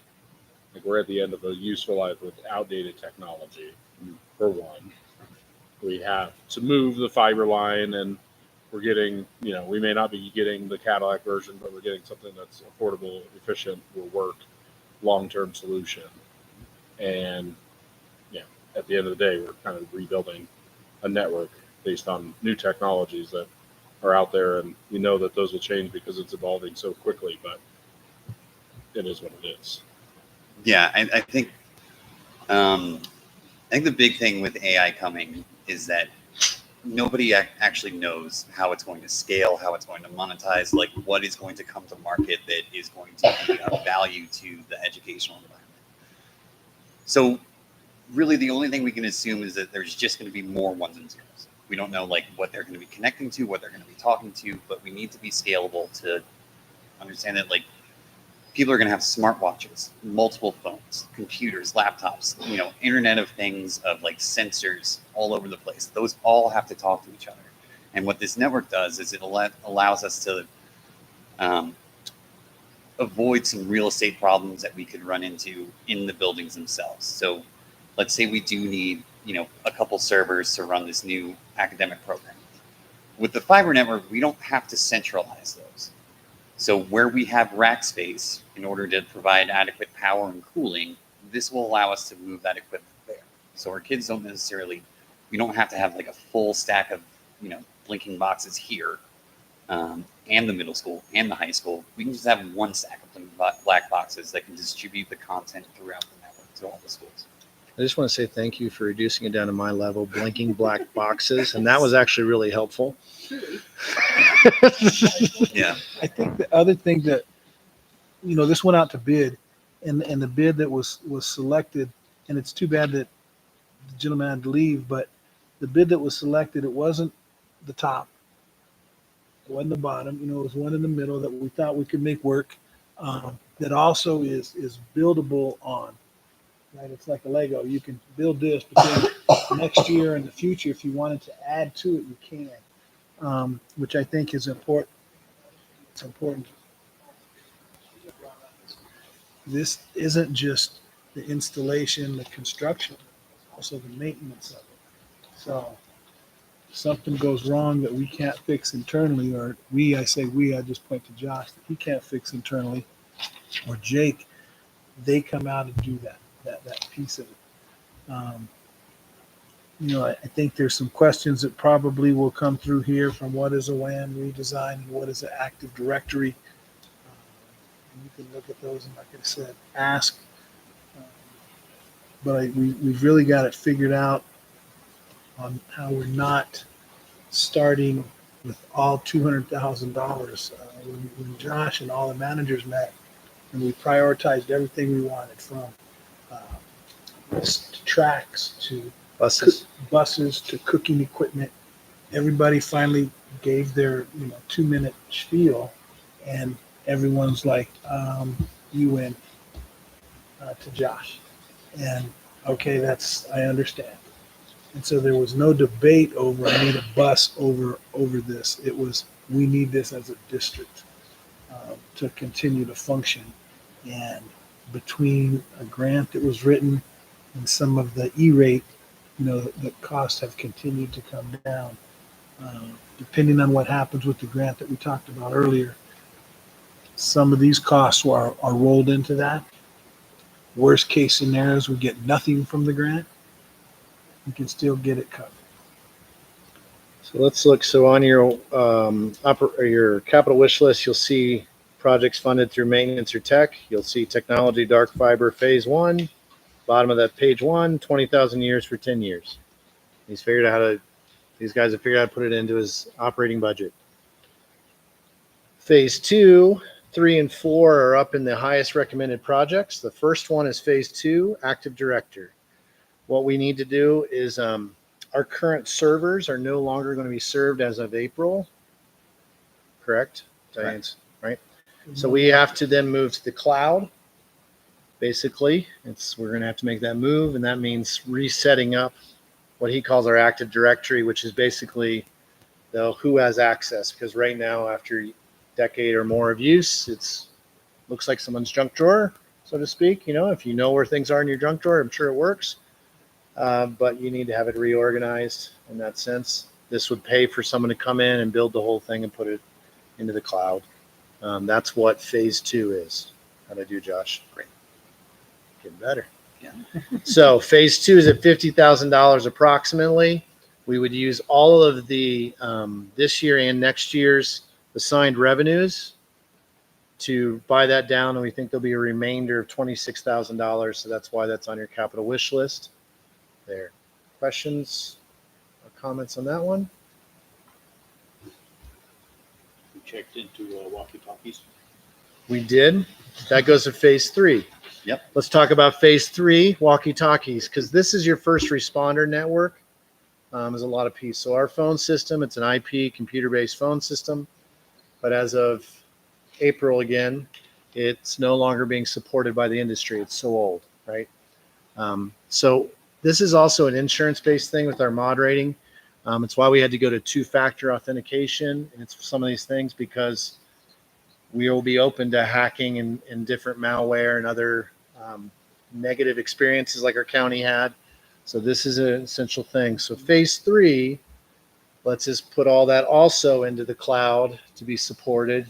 And that includes then your phone system. We've had problems with those lockdown buttons. And in those lockdown buttons, that's where we, because they all run through that and our communication with dispatch. Our radio system, Josh has a solution because a radio system is as effective as a radio system can be, but this would allow him to run things through different stuff because he would have replaced the backbone of the system. As an Active Directory, he can then tie in all of the communication systems to run into that. What did I say poorly, or what do we need to add on to, team? It's pretty good. And you, I listen. Yeah. I've been on an IT committee for about 15 years, so I'm dangerously smart and not smart. You saying in April we're not supported means we no longer get patches to keep our stuff secure and are extremely vulnerable. Correct. Correct. Yeah, and I'd say like Active Directory, the way I think about it, because like I didn't go to school for tech, so I often think about packets and like the ones and zeros is like actual packages that you need to deliver. And so for Active Directory, the way I made that make sense to me is like that is our passenger manifest that shows who is allowed to be here, who is not, and what they're allowed to do. And so moving that to the cloud, A, make sure that we have up-to-date server licenses that are constantly patched, and 2, and unfortunately, like I have to operate on the assumption that like we very well might get hacked at some point, and there's nothing we can do about it. You see companies like MGM went down for a week. They lost billions of dollars. They spent tens and hundreds of millions of dollars on cybersecurity. If they want it, they will probably get it. So then the question is, how do you get it back? How long are you down for? And this allows us the flexibility to bring everything back up in the worst case scenario. Whereas now, with these physical boxes, if they go down, like we don't have a backup like immediately that we can hot swap and load back up. So this gives us like a ton of security that we don't really have. So that's phase 3. If you look on your capital wish list, phase 3 is at $70,000. But for me, radios, phones, security, that's a really big one. And we have a grant for that. And so we're going to be hopeful that we get that grant. If we don't, then that would be added to one of our big requests because we believe it's a security thing and necessary for lots of reasons. So that's why everyone's kind of in support of that piece. That's at $70,000, phase 3. Pause for questions. So on that grant, so on the grant that we applied for, our first priority was the vestibule, Correct. and then this? Correct. Yeah? Huh. Okay. That's how we took it. Technology system upgrades, phase 4. That had to do with the rubric that was used to score the grant and why that was put there. Ah, okay. We reacted to their parameters, not necessarily ours. Yeah, That's it what I wasn't necessarily, we thought the vestibule was more important. It was how do we maximize our chances of getting the grant? QA. All right, technology system upgrades, the last piece for our structure. Somebody else hit phase 4. What's phase 4? That's replacing the rest of the switches and all the other blinking boxes that we haven't discussed yet. And so Like that kind of an explanation. Yep. If we have a dark, I'm going to try. If I have a dark fiber and I want to light it up on both ends, so it's not dark anymore, I have to have a flashlight on each end. That's what he's talking about. We have to have new stuff all around for that because the old stuff is all outdated. How was that analogy? And that's stuff that old, like Got one in? techie stuff, not a computer or a No. tablet or a walkie-talkie. No, it's like the box that connects to that light right there that is plugged into an Ethernet that runs to a switch. It's that switch we gotta fix. That's what I need. Yep. Thank you. But in through, over the years, I've been asking this for a few years of William and now you. Like, some of it is simply, servers are outdated; they're not supporting anymore. So but you're kind of buying those as needed through your budget, Sort of. or duct taping them together. We've been duct taping up until now. Right. So, I mean, going into this, I think just, again, it's kind of amazing how this world is, the risk of cyber attacks is so vast that we've been able to kind of not do this yet. But my biggest component and questions, and just to clarify and state publicly, if you will, is, you may have the skill set and whatnot to do a lot of this, but you probably don't have the capacity. So we are buying capacity with a third party to help monitor, catch things, help it get back online, so on and so forth, somewhere in these 4 phases of this process. Sort of. So the solution I'm going with is it's through a company called Juniper. They're one of the biggest networking equipment vendors that you have, and their competitive advantage is their AI and their monitoring system. And so if this clock goes out, we will know. Like, I will get an alert saying, like, hey, this port died that clock is connected to. You need to go fix it, or it will automatically start self-healing. And so it's not necessarily that we need to pay third-party, consultant bank hours. If we have the right vendor-supported equipment, it will allow us, me and Jake, to diagnose the problem and probably solve it without even having to come here. And so that's part of it. I'm not planning on having like a full third-party, 24/7 network operations center or security operations center to monitor everything all the time. I don't think we need it. But as long as we have like gear that is, receiving patches and updates and it has some element of monitoring to it, I think we'll be okay. Can I add one other thing just before? Just so everyone knows, because community meeting, all of our financial systems are already secured on the cloud, and that is done. All of our student databases in Infinite Campus are already secure in the cloud. So we're talking about the other systems that still remain, but those 2 key database systems are 100% already taken care of. Joe. So the black boxes that we still need, because I know we're doing a lot of cloudy things, but the black boxes that we still need that we don't have Horizons or Kesner, where do they go? So have you decided them yet? So we haven't decided that part yet. Okay. Yeah. Because when they move out, we won't necessarily need to add more capacity like here, say, until we have like the rest of this built. Now, we will definitely need more switches to plug things into, like clocks, IP speakers, potentially some phones if we don't get to the phones yet. Yes. This also includes door access, so all your badge reader stuff, and this will set us up to have a different system for that. Which is why you see some of those things being pushed out for next 2 years on your capital wish list, because we need to get this system in place so we don't spend money that we want to then regret spending and having to undo 12 months later. And then board members will be able to get into the door. Everyone but you then.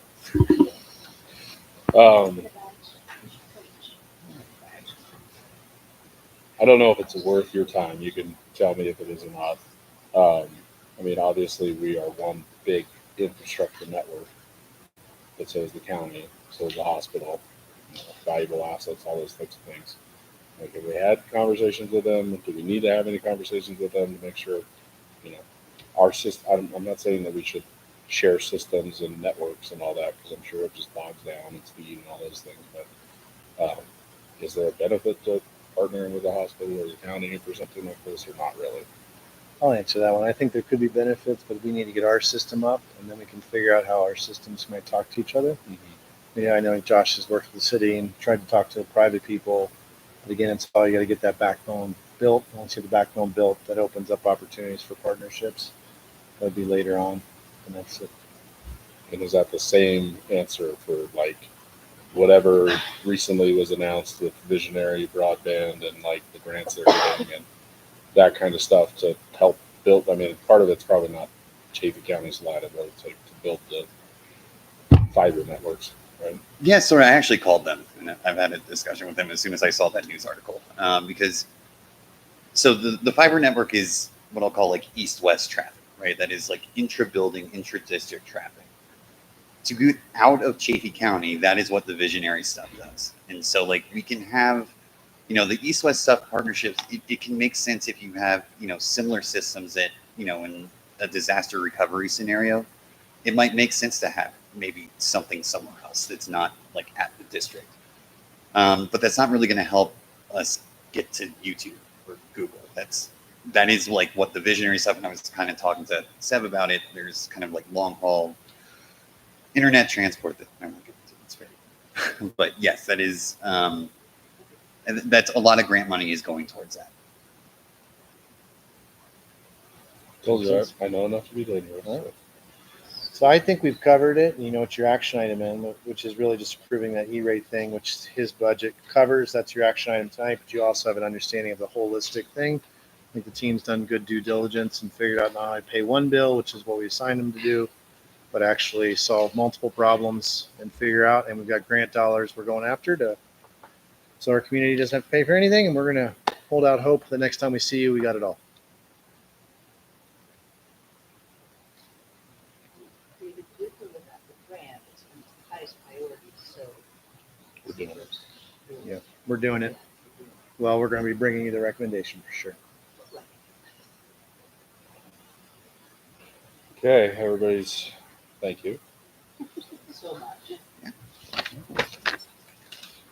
Action items, here we go. Approve on second reading policies. We have none, so looking for a motion to approve strategic financial plan.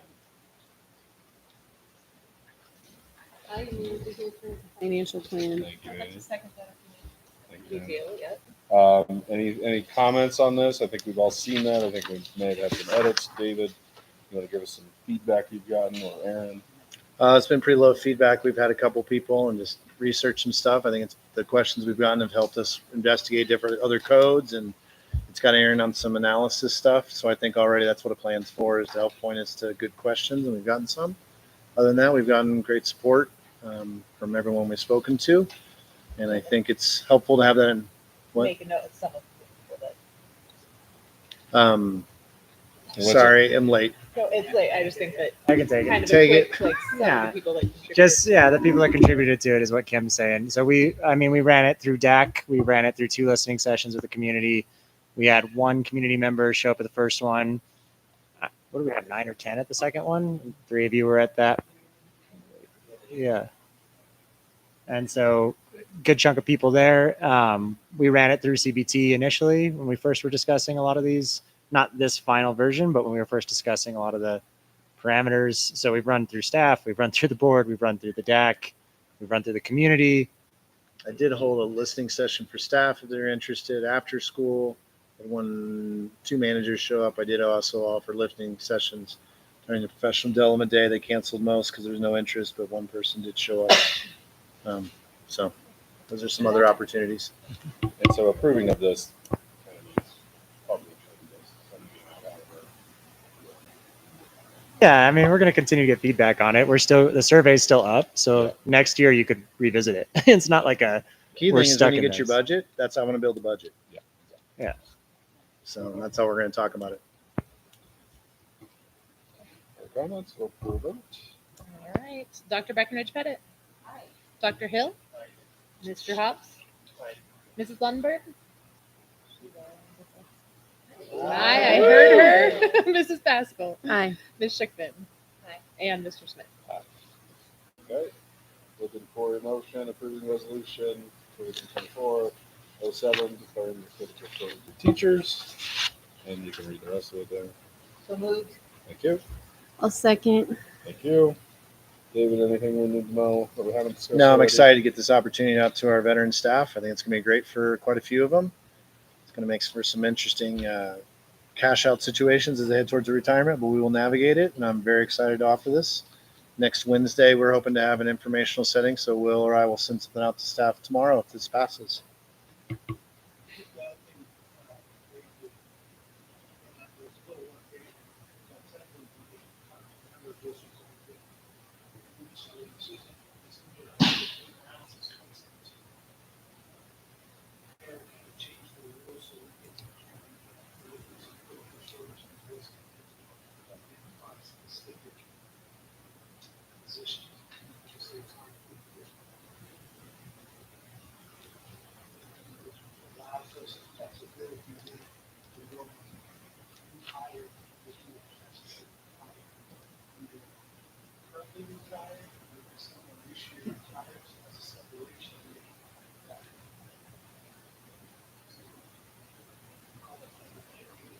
Getting paid twice.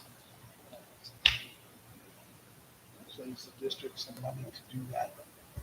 Is this an annual approval, or is this like we're done? We approve it and we're From done? according to legal, we would do it until we wanted to reverse that or something changed at the legislative PRA level, and that would force us to address it. But until something changes, it would just sustain itself forward. I just have a question about the administrative burden. You just figured out how to do that zero interest loan. Will you have one of our people that maybe will take us up on this, be the guinea pig? Or is it not that complex? I don't think it's overly complex. I mean, I think you've all worked on this more. What's going to be it's going to be difficult for employees, not difficult, but many people have to look at their retirement options. I think there's a date they have to actually request retirement through para. That's what's queued up some of these conversations, to be honest, that I'm having about the leave policies is some of people that are looking at this and saying, I might be interested in that. What would my retirement look like? So it's negligible in terms of what it would do to us long-term. I think one thing we need to just talk about quickly, not talk about, but you upped the budget on the amended budget for sick leave payouts for retirement and stuff this year.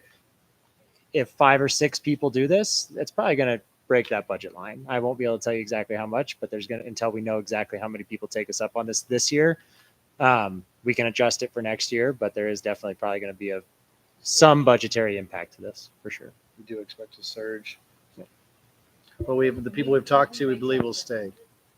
But then potentially there wouldn't be that many people I think it was- next year. I think it was so it might 80. kinda I'll double balance check out it, though. over a Okay. few years. Mm-hmm. Yep. I just was saying if we had a big surge this year, I would expect that maybe over the next couple of years we kind of level back down and right, like we won't be having big surges every year for the next few years. We don't have that many people. No, yeah, I think it'd be a big surge this year, and then I think we'd be able to plan next year and say we've got 3 people that we know are going to be interested, and so we can budget appropriately for that. So. I think the other thing that's important to remember is it's a 6-year lease for 61 years.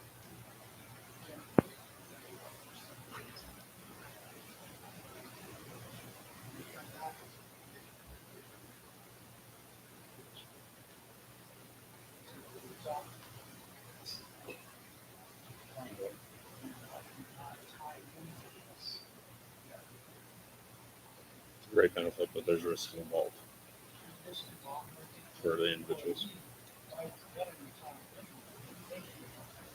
I can get my benefit, I can get paid, I can get my retirement, and I can take my district benefits, or whatever they are, and not have to tap into that paracare side of things just yet. So it's really it's a win-win. All the districts, I've talked to 2 other districts that have done this for a number of years, and they were both like super excited about it. Okay, ready for the vote? Dr. Beckman-Pettit? Aye. Dr. Hill? Aye. Mr. Hobbs? Ms. Lundberg? Aye. Heard her there. Mrs. Pascal. Aye. Ms. Schickman. And Mr. Smith. Okay, looking for a motion to approve awarding the Stratus IQ Category 1 RFP that we just discussed with Josh. Thank you. Second. Thank you. Anybody got comments, questions that we haven't discussed? Yeah. Go to a vote.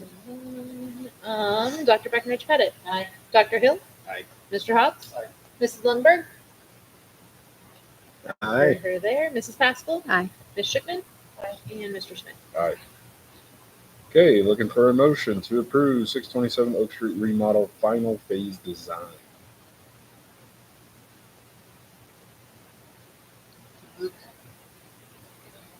Second. David, you want to enlighten us? No, I think we sent out in the board packet. We had a couple different designs we looked at that the architect said met code.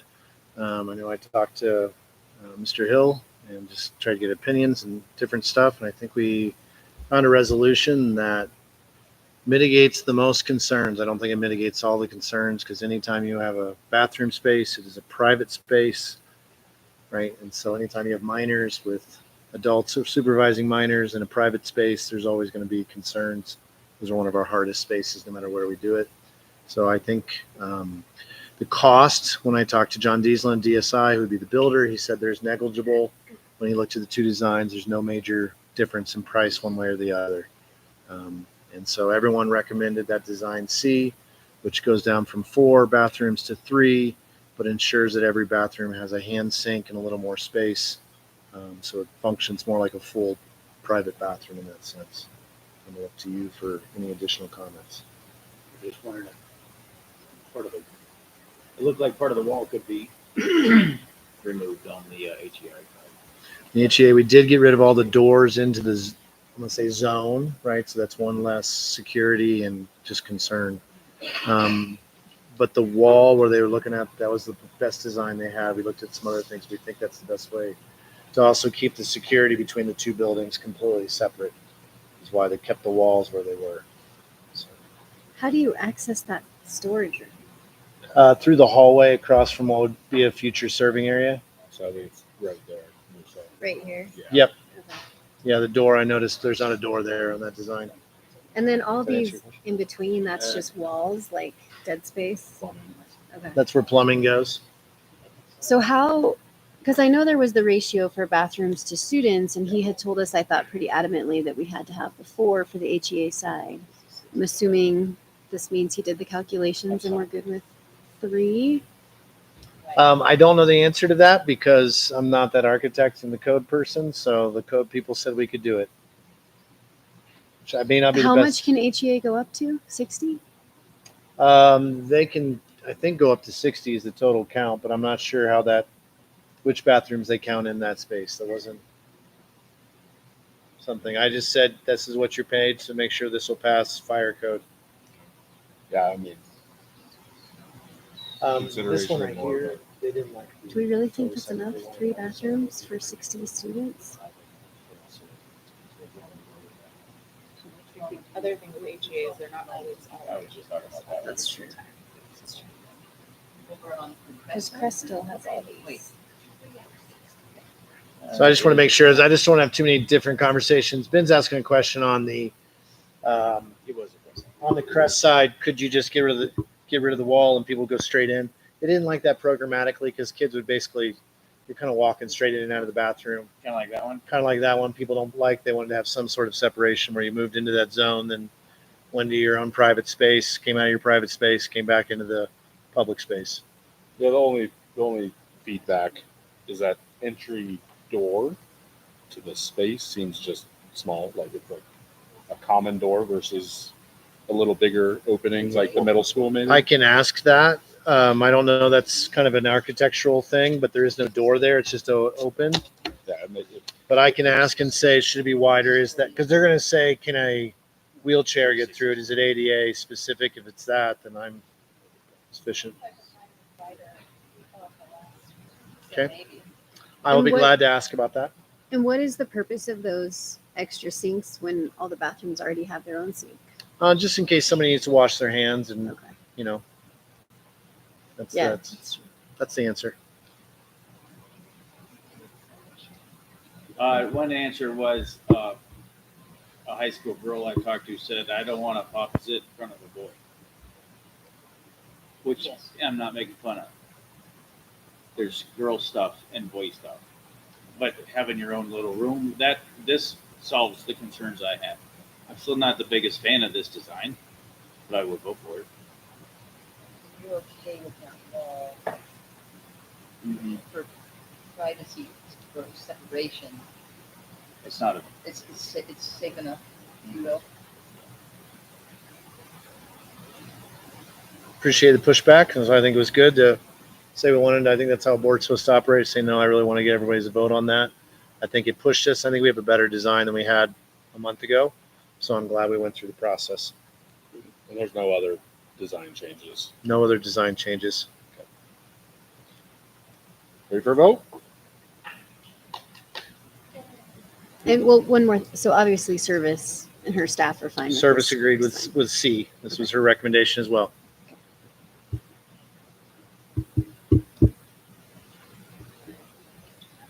All right. Dr. Breckenridge Pettit. Aye. Dr. Hill. Aye. Mr. Hobbs. Ms. Lundberg. Aye, she said. She's there. Mrs. Pascal. Aye. Ms. Schickman. And Mr. Smith. Aye. Okay, this is the next one is the first reading of policies that we discussed earlier. So looking for a motion, however it's going to be made.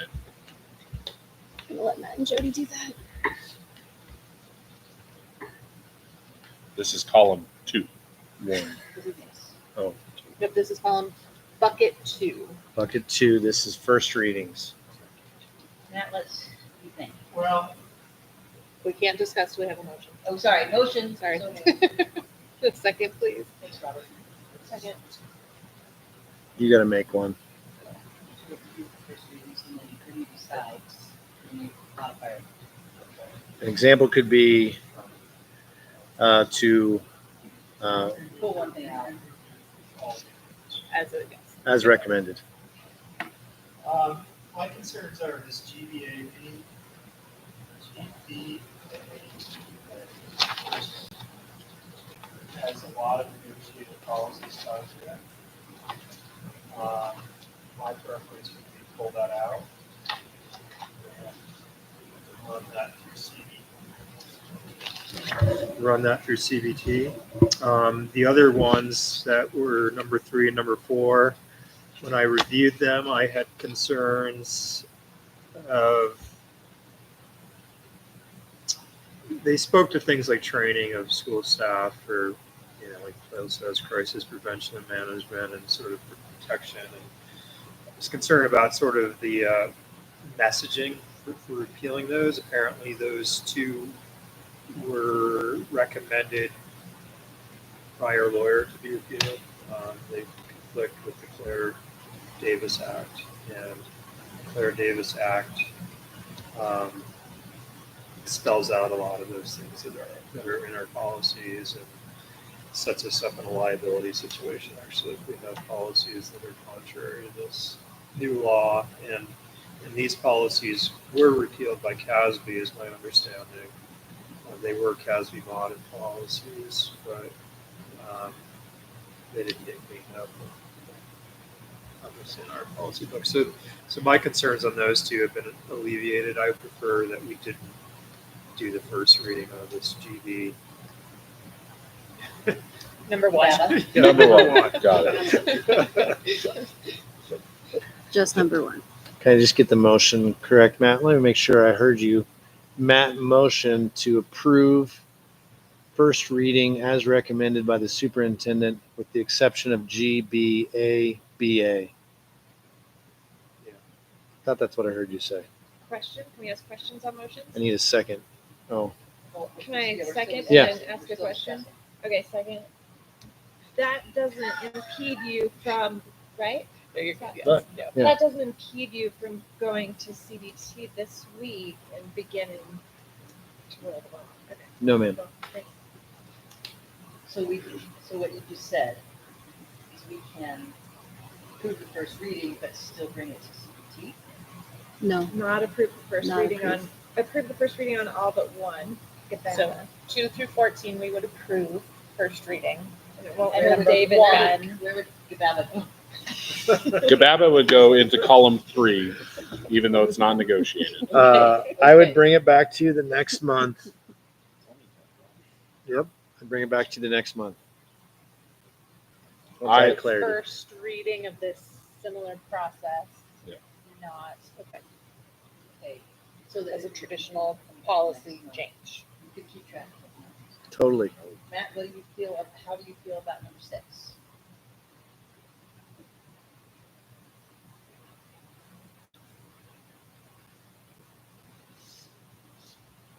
Because according to what you read about our policy and how we negotiate policy, is that when we create new policy, we should get input. I mean, I would probably prepare some sort of memo, David, Okay. talking to you, that sort of explains these changes to staff. I'd be more comfortable doing the first reading and saying, hey, we're here's what we're doing. It doesn't have to be a long-winded thing, but just something simple. If anybody has any questions, concerns, comments, there'll be a second and third reading where you will have an opportunity to, share your, concerns with the board. Can do, boss.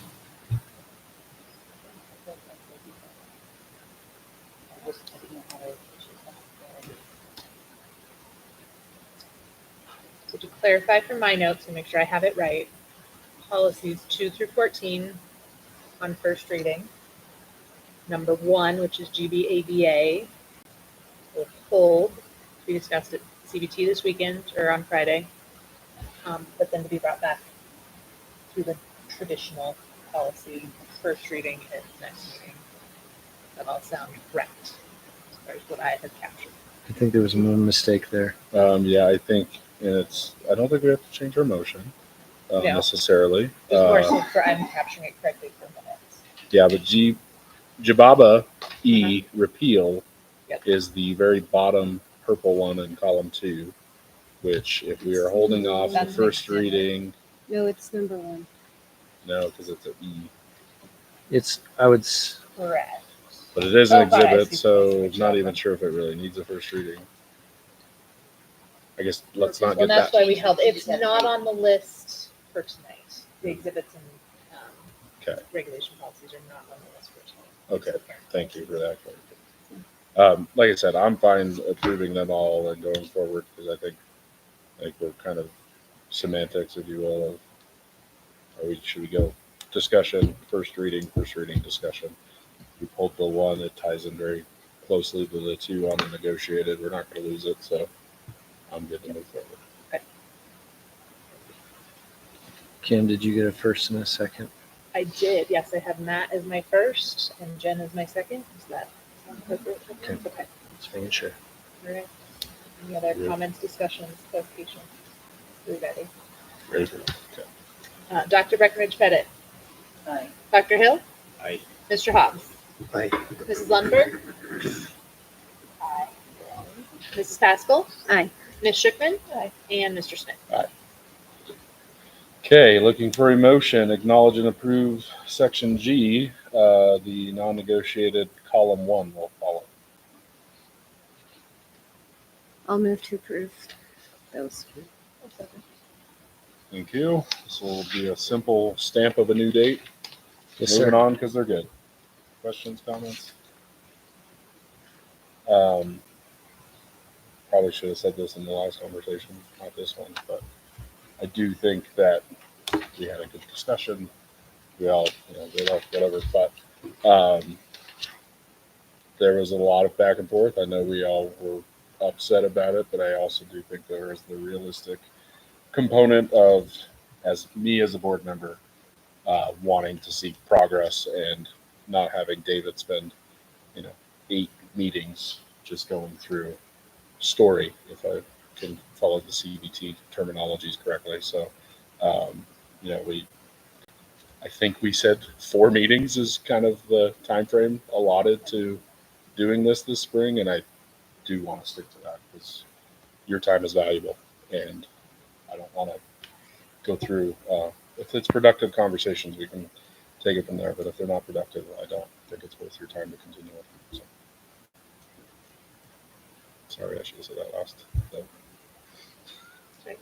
So on bucket one, the yellow marks just mean there may be grammatical errors or punctuation type things. Yeah. And so we're just assuming whoever makes that correction did a great job. Yep, and Matt and Jody also had a chance to read through those and put their little, there needs to be a comma here and that sort of thing. So we'll try and get those updated. you'll get your time to shine one day. Have his moment. All right, we ready?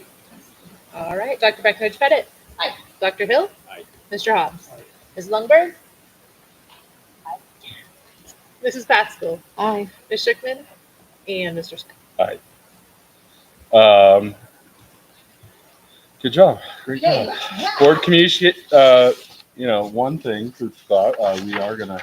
We have that wonderful executive session. We are going to move upstairs so we can get that done. I know. Tonight. Yeah. Sorry. I know. So, board communication reports. Speak swift. Go. Andy, anything?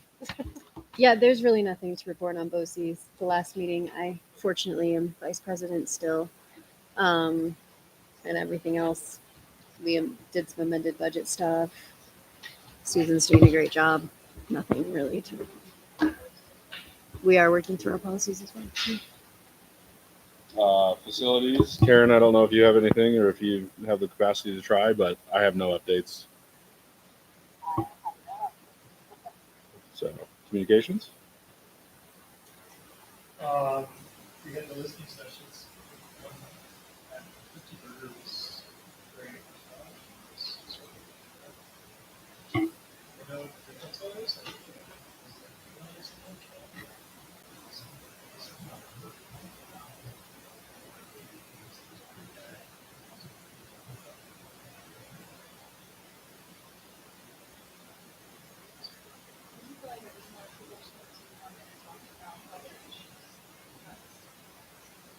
Yeah.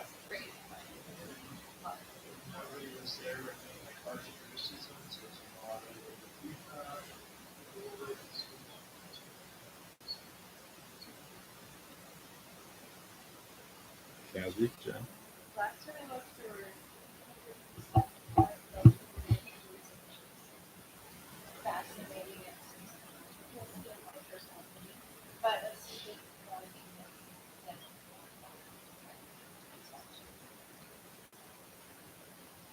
Okay. Jen, anything on DAC? I went to an official meeting and I'll try to go. It's a good group. I don't think we have anything else to discuss on policy audit. We'll get through all that. Calendar of events, I think we've kind of notified, just pencil in your second and fourth Tuesday for meetings. We do not know if we will need to meet on February 27th. There's a chance we do. We have a few topics, but can't remember what those are right now. Right now, I don't think we need to, but yes, it's possible. I think the goal of those second meetings is quicker, easier, approving of things that need approved so we don't delay process. So we'll see where those are and hopefully notify you by the end of, or by a week from now or so if we need it. We could theoretically. Yep. And then we have the March one. Who wants to do agenda review for March? Andy's on it. We will coordinate a time and listening session in April. Communication team and Kim can work on that. And now the best part of this whole thing is I don't have the terminology. Please hold to get ready for the executive session. But if you want to start gathering your things to go upstairs, have at it, and then I will say the right things.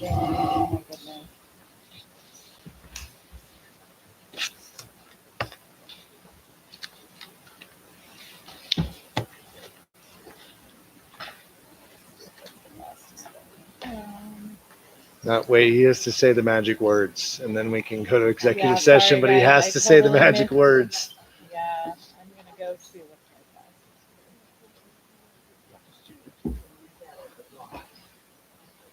No, the football piece of it.